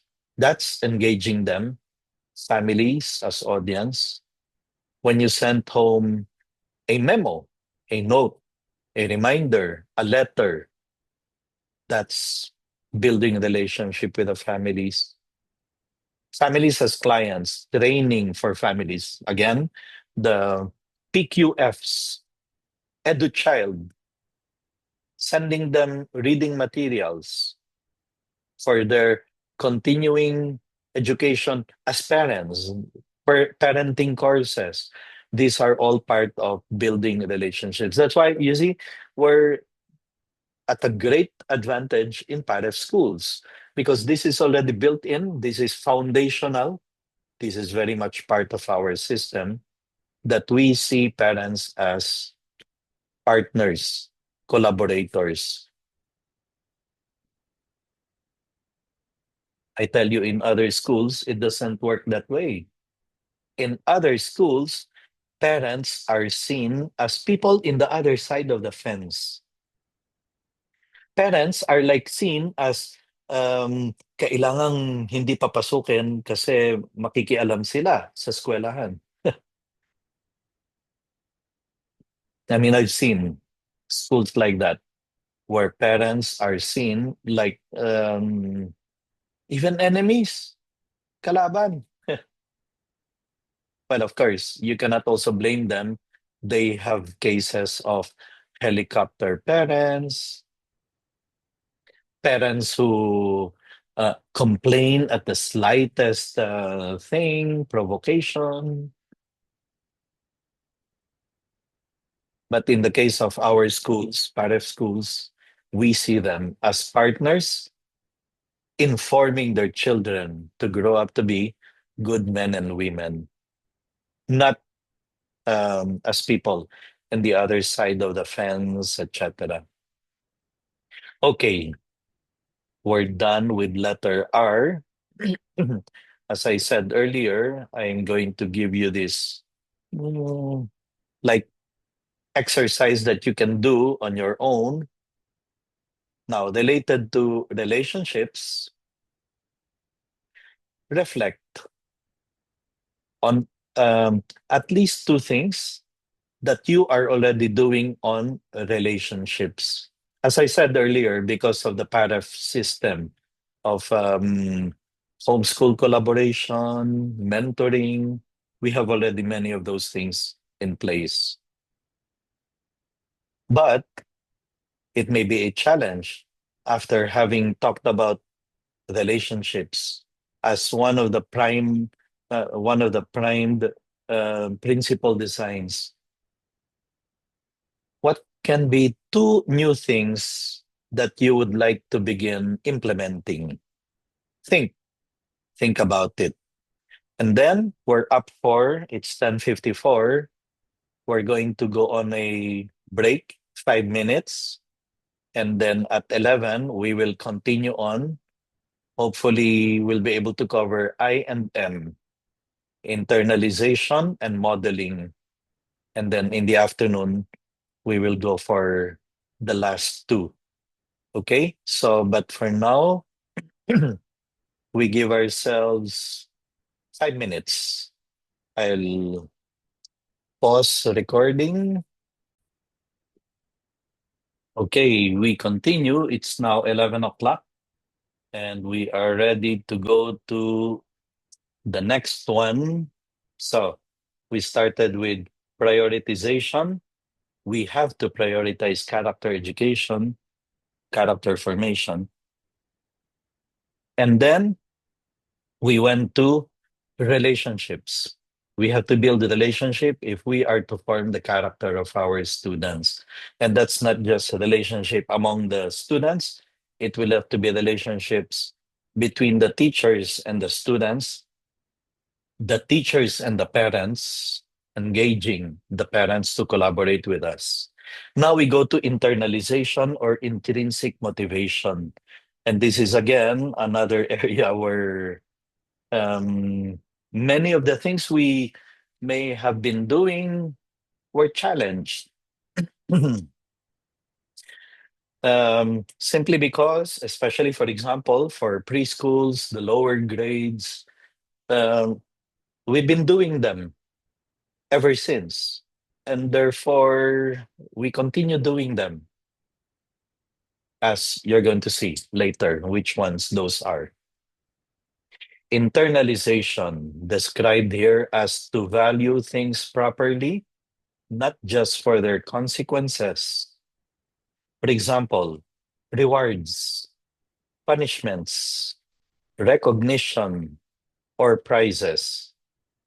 To internalize values so they are applied everywhere, not just at school or in the presence of supervising adults.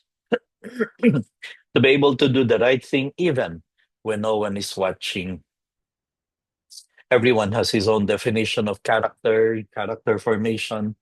The definition I've always given in my talks in the past, and it continues to be the same even after reading Pride, is to do good and to be good, even when it is difficult, even when no one is watching, and even when others are not. That is character. Okay, being good, doing good, even when it is difficult, even when um, no one is watching, and even when others are not. And it's perfectly aligned with this internalization. So we will look into how then do we internalize? How then do we make sure our students will do the right thing, not just because on day one you reminded them, if you do this, you can get detained. And then if you do this, you can get suspended. And then if you do this, you can be dropped from the rolls or non-readmitted.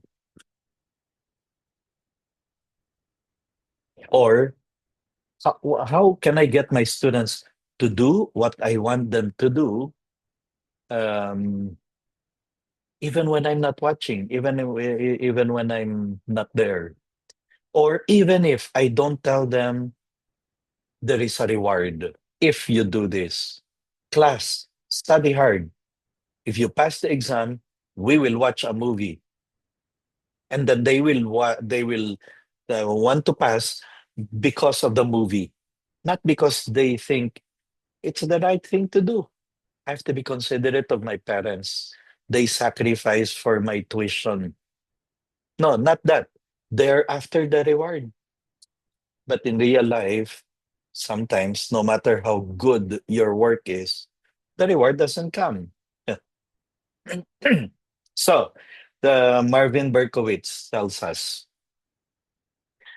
whatever you do in school, whatever you do in the classroom, whatever you do with a program, think about the messages that you send also to the kids. Okay? Because that is very important.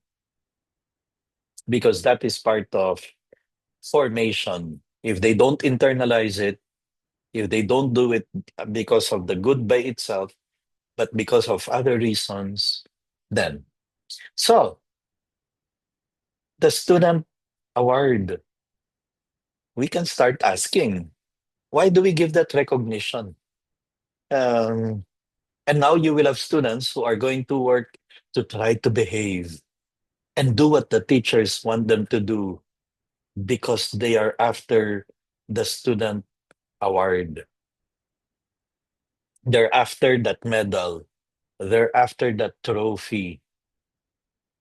Well, Marvin Berkowitz was very radical. He would really uh, talk about do away with all these rewards, all these recognitions. In a special way, he talked about giving recognition on virtues. He does not like it. He has many very strong words against it, which, of course, as I mentioned to you, it made us, yeah. think maybe we're guilty. It's true. Why did we give recognition for students for the virtue of the month of sincerity? What was your basis? What is the rubrics? Mr. Antoy, honesty kasi ang virtue of the month. Those who turned in money sa lost and found, may recognition sila. May certificate sila. And then now you will have students who will, maybe it's even their own money. And they go to the lost and found office. Ma'am, I found 150 pesos. Malaki masyado yung 100.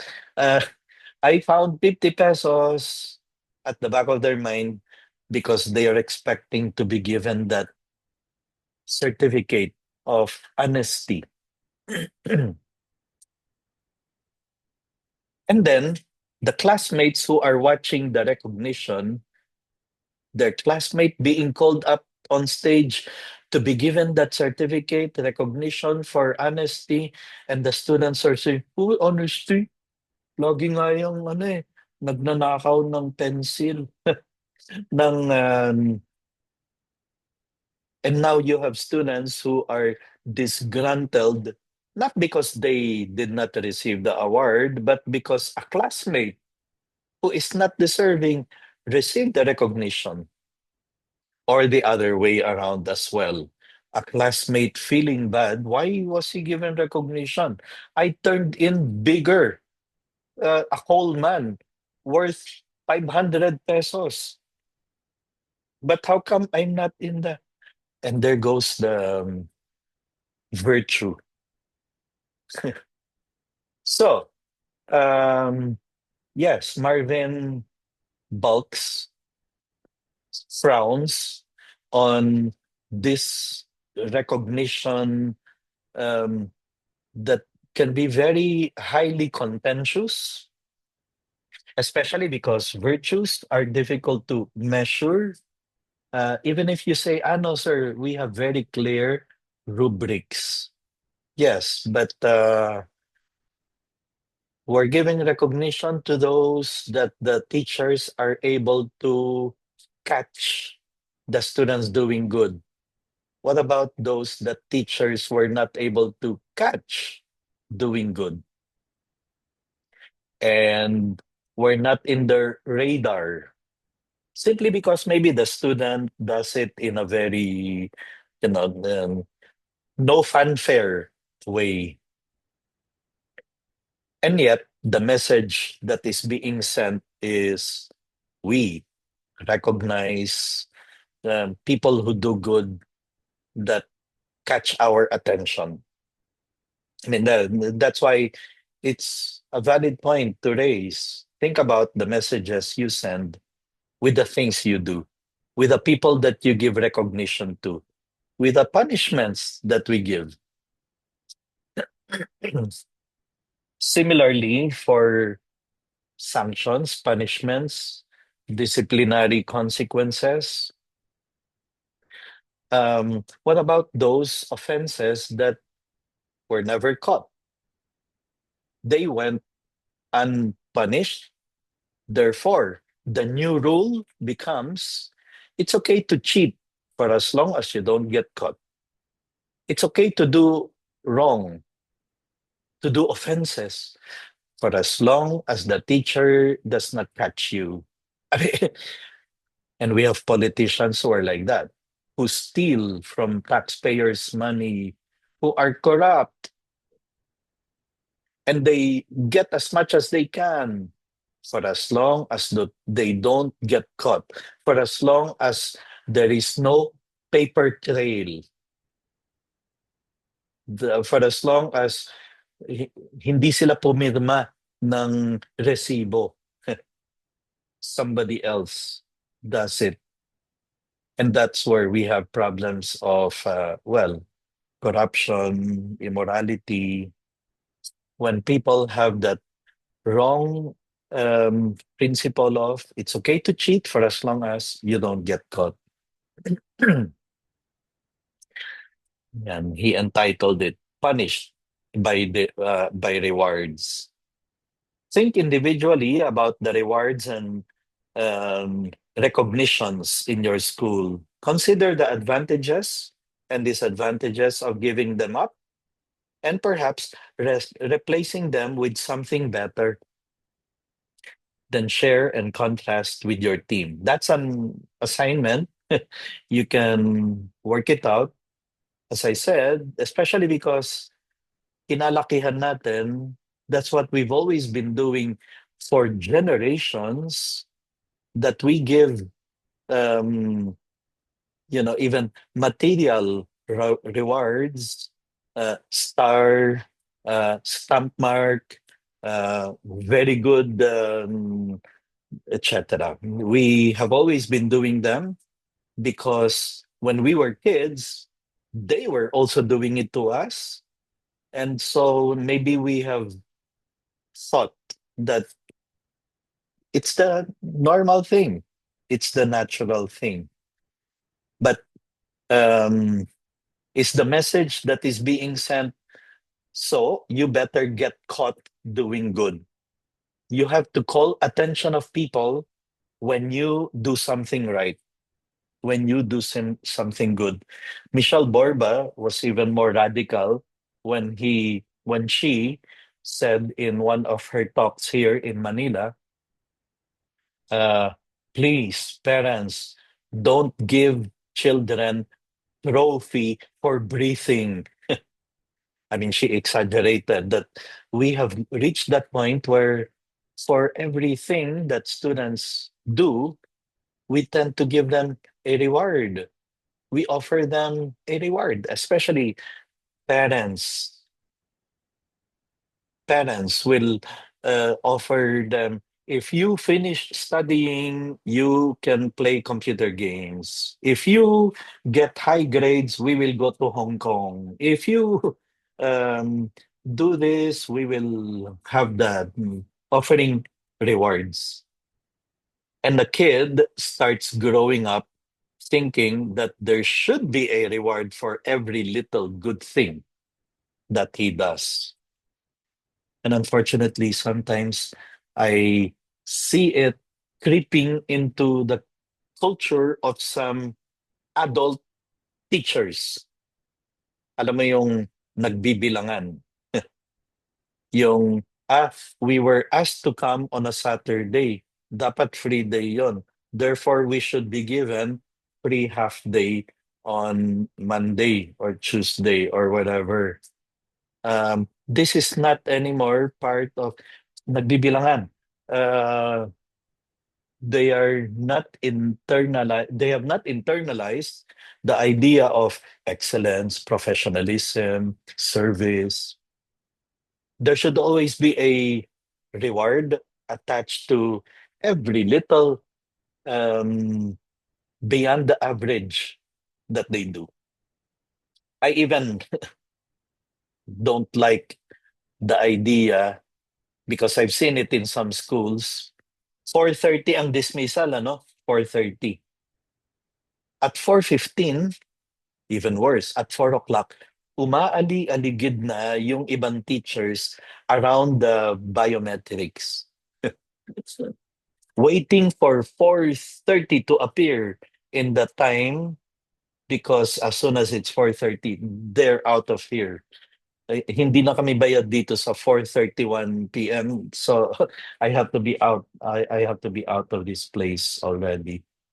And if they have to stay because there is a parents activity, PTA meeting, PQF, contest, competition, either they have to be given overtime pay or something else. This is where you now have a culture that um, that has not internalized character, values, virtues, core values, the mission.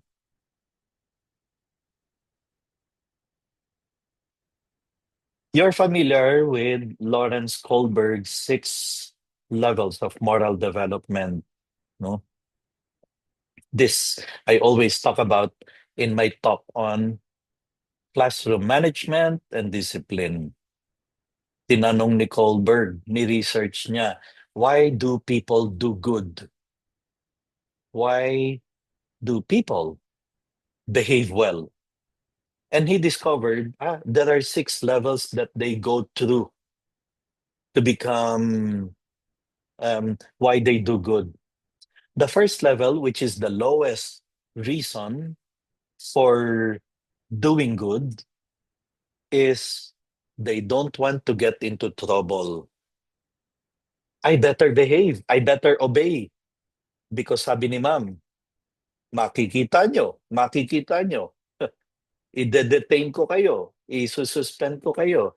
So students will behave just because they want to avoid being punished. They better obey because they don't want any trouble. That's the lowest.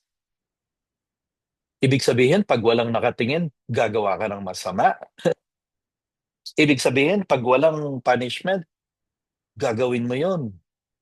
That's the reason why it's the lowest level. Here's the second level, reward. I will do this because mom said we will watch a movie if we do it. I am going to attend this because mamimigay daw ng raffle. I will not attend kung walang raffle. I will go kasi attendance. Attendance yun eh.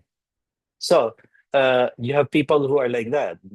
They do good in order to get something in return, exchange. That's mapansarili, ano?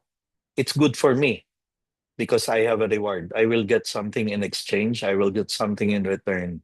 That's the second level of moral development. Here's the third level of moral development, interpersonal relationships. I want to please somebody. That's the third level. Kung bakit gagawa ng kabutihan ang isang tao, sabi ni Kohlberg sa kanyang studies. And there are students who are like that. I want to please my parents. That's why I study hard. I want to please my teachers. And sometimes we call these people sip-sip. I want to please the supervisor. Kasi nandun siya. And this is pogi points. This is not, there's no reward, but I want to please the principal, the director, that's a third level of moral development. It's already better than the first two, but we can still do better than this. According to Kohlberg, fourth level. Why are you doing the good? Because I follow rules. It's written in the faculty manual. It's written in the student's handbook. Social order. I better behave because it's the rule. Yeah. And there are people who are like that. They don't go beyond that. Everything is because it's in the books. It's the rule. It's the law. Actually, it's already far better than the first three.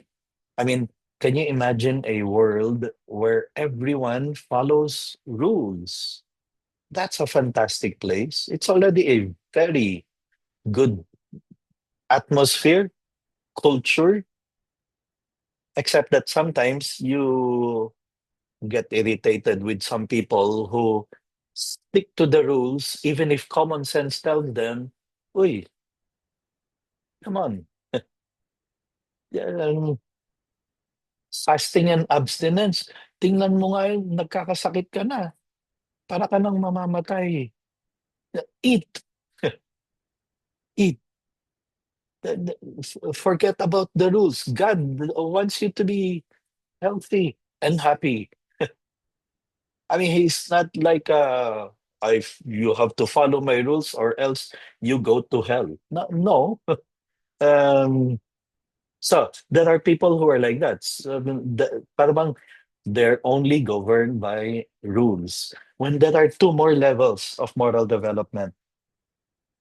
I mean, don't get me wrong. I'm not saying break rules, but in real life, what we see is National heroes are heroes because they went beyond rules. They broke rules. Even Jesus Christ broke rules by eating on a Sabbath, by performing miracles on a Sabbath. But the Jews wanted him to refrain. Ah, no. For Jesus, charity above all, taking care of the sick, the lepers, the needy, the hungry. We have to take care of them even on a Sabbath. Jesus broke rules. He went beyond that. Fifth level of moral development,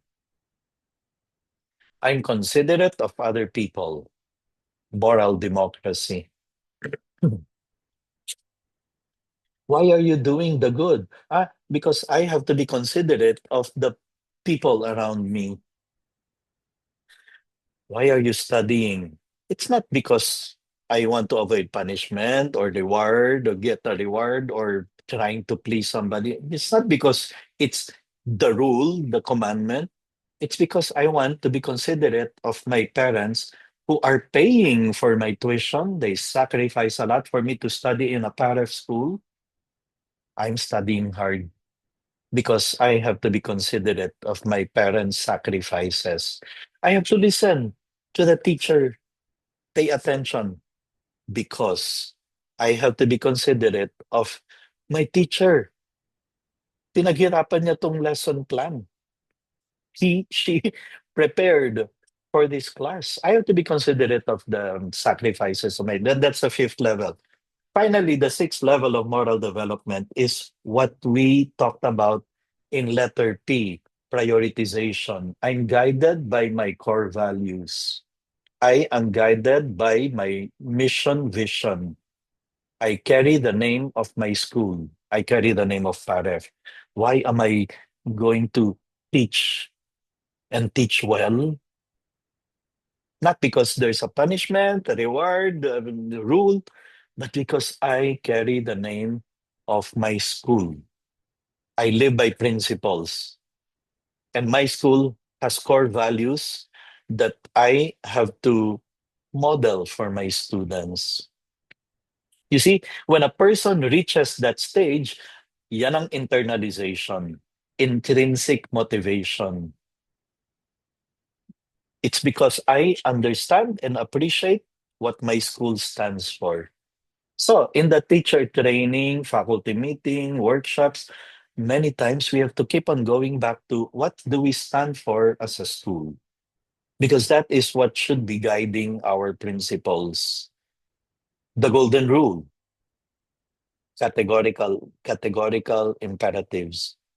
So, that's internalization, and we have to help the students reach that point where they will do the good because it is the right thing to do, not because you threaten them with punishment if they don't follow, not because you bribe them with rewards if they do it. Yeah, okay.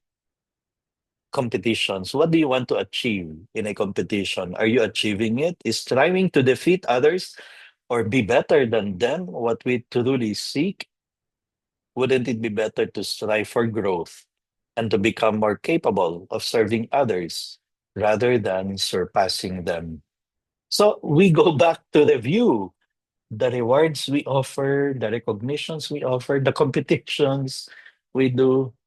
I mean, it's fantastic when we start um, reflecting on these things and then we conclude there may be other better ways of doing things other than offering a reward, threatening them with sanctions and punishments and etc. Sabi ni Pierre Freddy, the important thing in the Olympic Games is not to win, but to take part. The important thing in life is not triumph, but the struggle. The essential things is not to have conquered, but to have fought well. And if our students are able to get that, understand that, appreciate that, we would have been able to help them internalize So internalized or intrinsic motivation, that their motivation comes from within, not from externals. Okay, reflection. You can do this as an assignment. Reflect what are two things that we may already have put in place regarding intrinsic motivation. And then what are two things that you can begin implementing or not implementing, but maybe removing. Maybe we've been doing it, pero now we realize, oo nga, it does not foster intrinsic motivation. It only forces them to, um, okay, going back to always my own, the definition of character. Doing good, being good, even when it is difficult, even when no one is looking, and even when others are not. Okay, we have 30 minutes for modeling and then lunch break, and then we continue at 1:15. So we go to modeling, and this is not new. One is because I've already touched on many parts of these earlier on in prioritization, in relationships, especially, and in intrinsic motivation as well. Act consistently and embody the school's character goals. This is especially important for the adults in the school, but also applies to everyone who roles or who serves as role model for students, such as older students. Although for that one, we will go to empowerment later on. There is no other better way to teach character except through the powerful example of our life. You've heard that in so many seminars, workshops, orientations. We have to be role models. Why? Because another cliche that you have heard so many times, values are caught, not taught. Our students are going to learn professionalism in the way you, teachers, and I enter the classroom professionally every single day, on time, punctually, dressed appropriately, prepared for the class with a cheerful countenance. That's why using um, what's the Chinese proverb? It is very difficult for an angry man to put up a store or to put up a shop. It's very difficult for an angry, um, sad face to put up a shop. Walang bibili dun.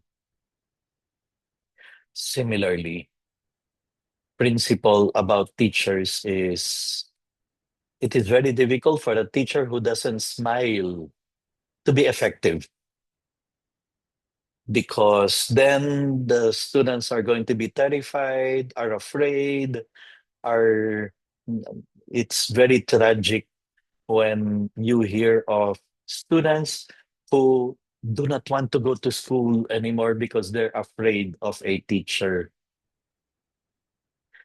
I remember a case of a student who even needed to see a psychiatrist because when the kid wakes up in the morning and realizes that he has a subject with that specific teacher that day, he would develop fever. He would start feeling feverish. He was terrorized, terrified, and it's very sad. So, our strategies, role modeling, mentoring, exemplars, and then studying others as role models. Any subject you're teaching, you can bring in a role model. Science. scientists who persevered through failed experiments to be able to successfully, in the end, discover this or that. Math, mathematicians who sacrificed so much to be able to arrive at the completion of the formula.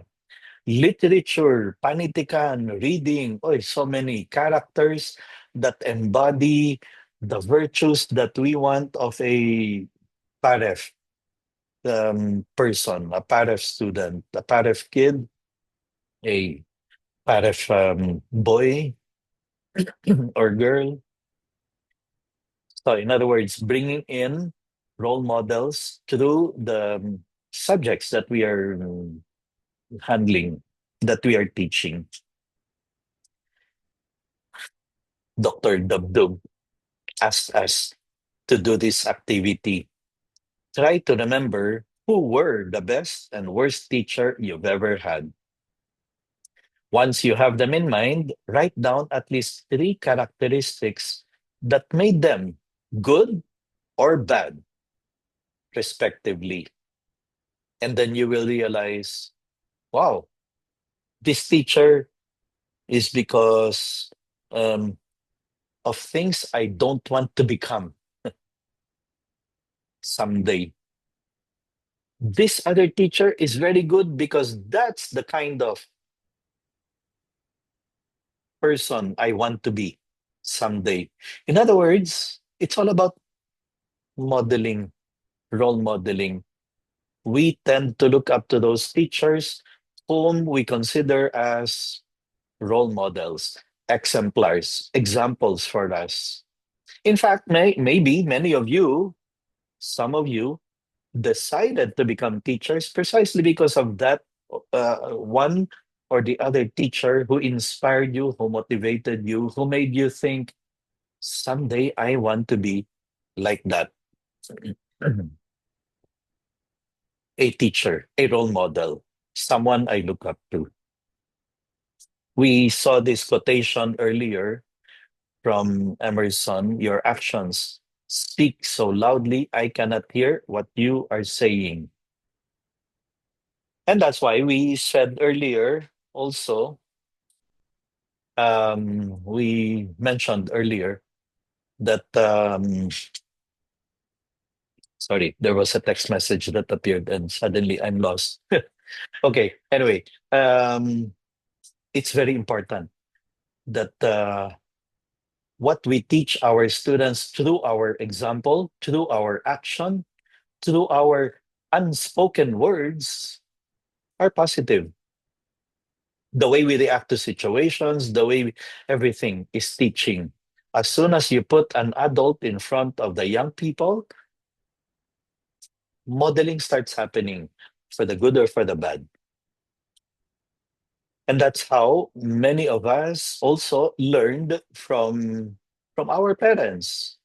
Maybe they didn't teach us, for example, um, to go to mass often. But when we saw them going more than just on Sundays, many days, many other days of the week, they would go to mass. That was a powerful lesson for us to fall in love also with the Holy Eucharist. The actions of the adults many times are what leave a mark, an imprint in our mind. Doing the same thing over and over again and expecting different results. That's definition of insanity, according to Einstein. And then we look into the practices that we have in our school. Are the students picking up what we want them to get? What are the messages that they are receiving from what we show them, from what they see? In the way, for example, we do the um, assembly, the singing of the national anthem at the start of the week or at the end of the week. Do those actions show them love for one's country, patriotism. Are they do what they see and what the teachers do, what the others do, actually become like something they have to copy, that they have to emulate? Everything, therefore, becomes like learning through modeling. What is done to educate character? It's not so much about doing specific things, but about who we are and how we do things and why. Um, if you notice, this is like an echo of what we already saw earlier in the letter P in prioritization. It's an echo of the introduction about it's not about more methods, more strategies, but about becoming, the teachers becoming role models, examples for the students to copy, to imitate. Marvin Berkowitz, again, you have to be the character that you want to see in your students. And back to Tom Licona, the single most powerful tool you have to influence a student's character is your own character, which again is a quotation that, in fact, we already cited when we were talking about prioritization. So everything comes starts reappearing here and there. And that's the reason you remember I explained why letter P is capitalized even bigger than all the other letters RIMED that are also capitalized, because that prioritization will keep on sticking its head in every single one of the design principles. This is the reason why it is very important that we give priority, premium to teacher formation, because they are the ones who are going now to teach by their example, by modeling, all the characters, all the virtues, the core values that we want to pass on to our students. Role modeling. As you can see, um, we can actually even do away with PRI and even the ED and just focus on modeling, and that can be enough to transform the school. That can be enough to strengthen our character formation program and effectiveness in our schools. If we are able to get every single teacher in our faculty becoming really a role model, then I mentioned to you earlier, alumni homecoming, and you have students coming excitedly because they want to embrace you and say, um, thank you very much. I am who I am because of you. Now, let me add some more details about that scenario. I have never seen a student coming back in alumni homecoming happy to see you, embracing you, to tell you, I am who I am because of you. Thank you very much. I have never seen a student embracing you, telling you, Ma'am, sir, thank you very much for teaching me fractions. Thank you very much for teaching me subject verb agreement. No one, no student ever came back to thank you for the subject matter that you taught them. Many of them will not even remember the concrete lessons you had, the concrete subjects you had with them. But they have never forgotten how you made them feel. But they have never forgotten those occasions when you were like a role model to them. Someone they look up to and someone they will say, paglaki ko gusto ko yan. Gusto ko maging ganyan. I mentioned this in the PEI 1 to the new teachers earlier on. And I think it is something that we should always mention, especially to new teachers, beginning teachers, some of whom have that wrong idea that I will be a friend to my students. I will not have difficulties with discipline because I will be barkada with my students. I've seen this tragically end, especially among the teachers in high school, ganyan, ano, no, who have the very bad idea that they have to be friends with their students, that they will go out with them, eat in McDo, and even for the senior high, drink beer with the boys. No. What I told the teachers, the new teachers, you are not meant to be friends with your students. You are not meant to be friends with your students. Be friendly, be very, very friendly, but you cannot be friends with your students. They don't need another friend. Look at their Facebook, they have so many friends already. You are meant to be a role model, the letter M.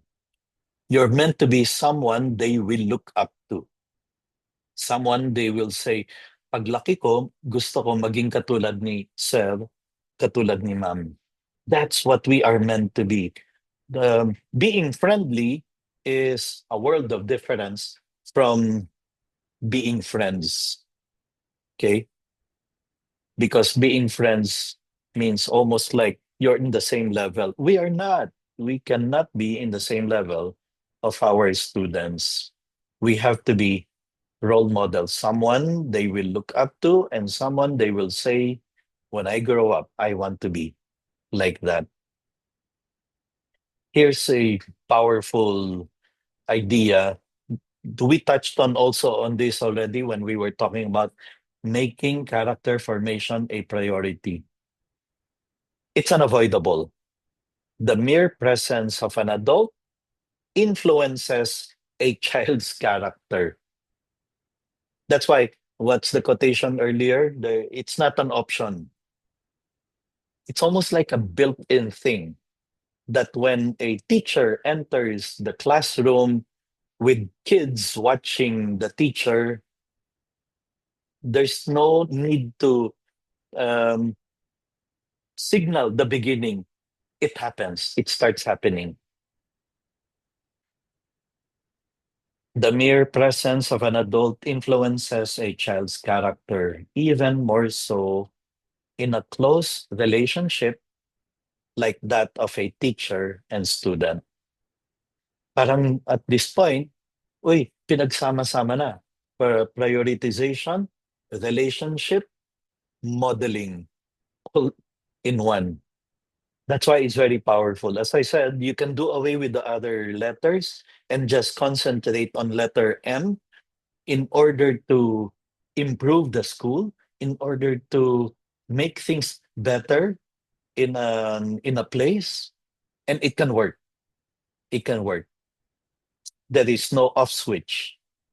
We are always influencing, especially in your case, where you have kids who are so malleable and receptive and observant, and every single thing you do is like being watched under a microscope. And mind you, the radar is very strong in detecting. Um, yeah, that something I mentioned to the new teachers the other day. Aside from talking about you cannot be friends, please, I told them, and you have to make it very clear to them. Don't act in your school like you're running in a popularity contest. I mean, you know what I mean? You sometimes can have a teacher na parang ganon, trying too hard to be liked, trying too hard to be popular among the students. Well, maybe it's not a big problem for preschools, but it's a big problem in high school and in the upper years in grade school, where parang you can have teachers who look like they're desperately trying to win over the students, and worse, even the parents, trying to be light, like as if they're running in a popularity contest. You wonder there, asan ang role modeling doon? How can you effectively form the character of the students um, by doing that? So here are some more ideas from the slides of Dr. Dabdub on how we can create this role modeling happen. Peer mentoring, because the other thing he mentions here is the older students have to be role models for the younger ones. And that's why we can resort to all these things: peer mentoring, hero curriculum. Whatever subject you're teaching, you can look for that character or that personality that we can bring into the discussion who will serve as an exemplar, a role model, an example of this or that core value or virtue that we are trying to teach. Literature and history, very rich in all ideas of role models that we can present, or the opposite of characters that we will tell them they should not strive to become, or that precisely because of the flaws in their character, look at what happened to them at the end of the story. That's what happens when you do not have the proper values, the proper virtues, etc. Staff modeling. And that's why we have to also engage the non-academic staff, auxiliary staff, the ladies in the cafeteria, in the canteen, because they too will have to serve as role models. And that's what I have seen in schools of character. The first school of character in the Philippines is Morning Star Montessori School in Laguna. It's so successful, she put up a second branch in Calamba. And it's the most amazing school I visited, where every human being you would meet along the corridor would greet you with courtesy, with kindness. The janitors, the security guards, the maintenance men, students, teachers, and not because they were prepared, they were told to have a script, but because the directress insisted on courtesy as a trademark of the school, kindness, welcoming atmosphere, welcoming.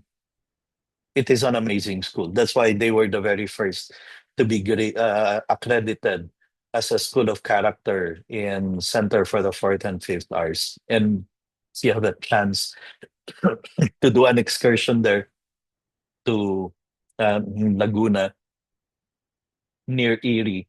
Her campus is in Erie, but they're constructing a bigger, more permanent school along the highway. Um, yeah, if you get the chance to visit Morning Star Montessori School, it's amazing. Personal and group reflection, mentors, diverse working groups.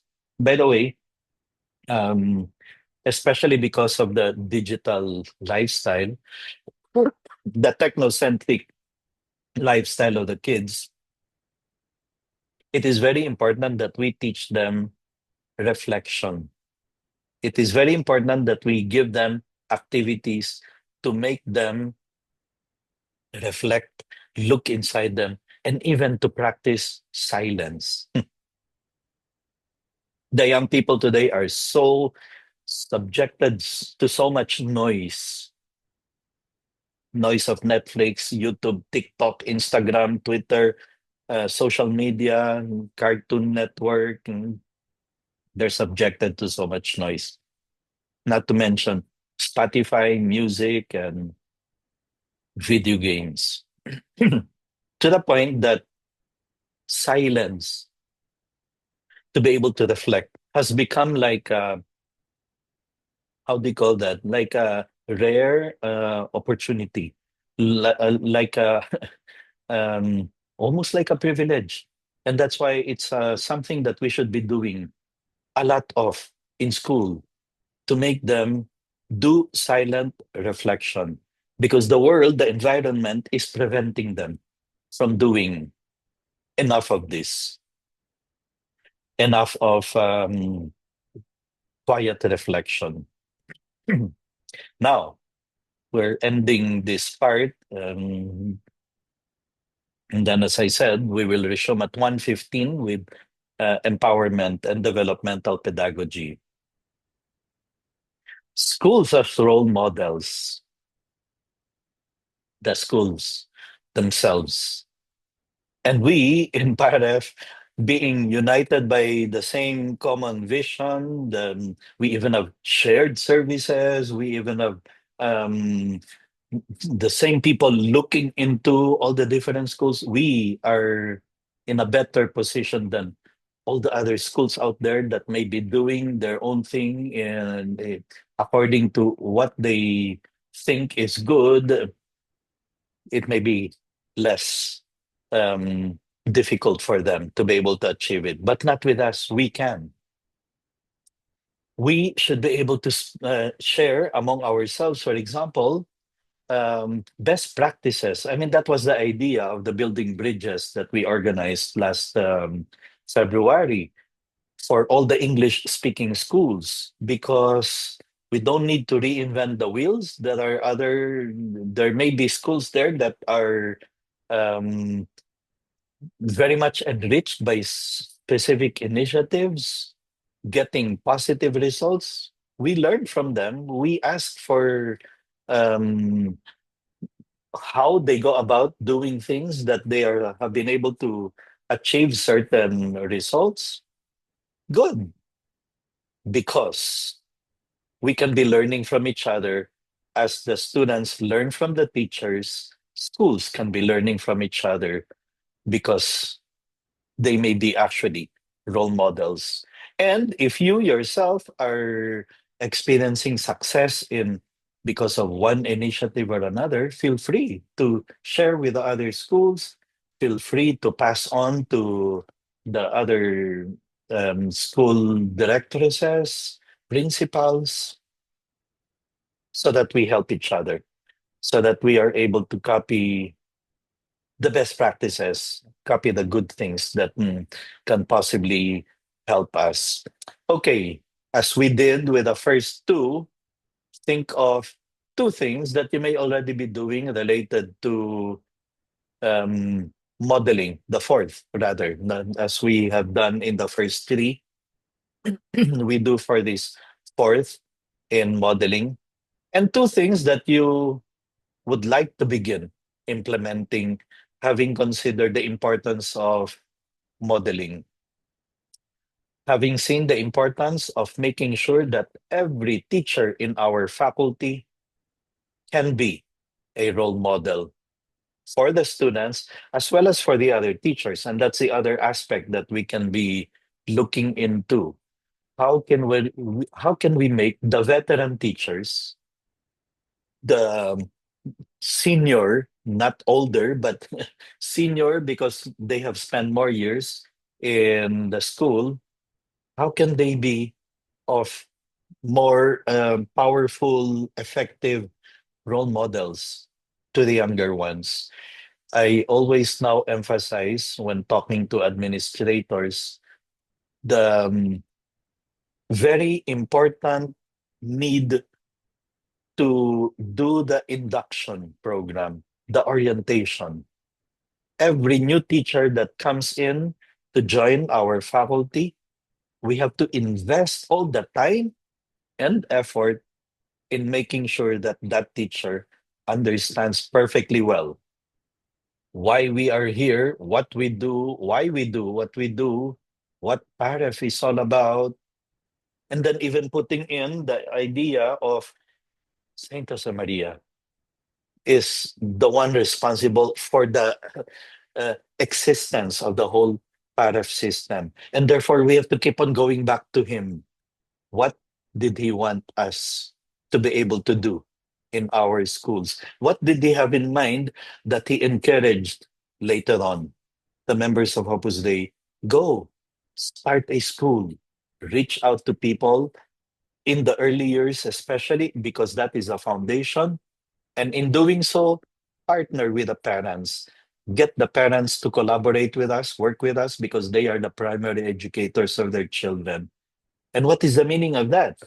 Primary educators of their children. Not that makikialam sila sa curriculum, but that we expect them to push the cart along the same direction as far as character formation is concerned, as we will support them in raising their kids to be good men and women of character, in spite of the kind of environment that we find ourselves in spite of all the challenges we see in this technocentric world that we find ourselves in. Okay, let me first stop recording.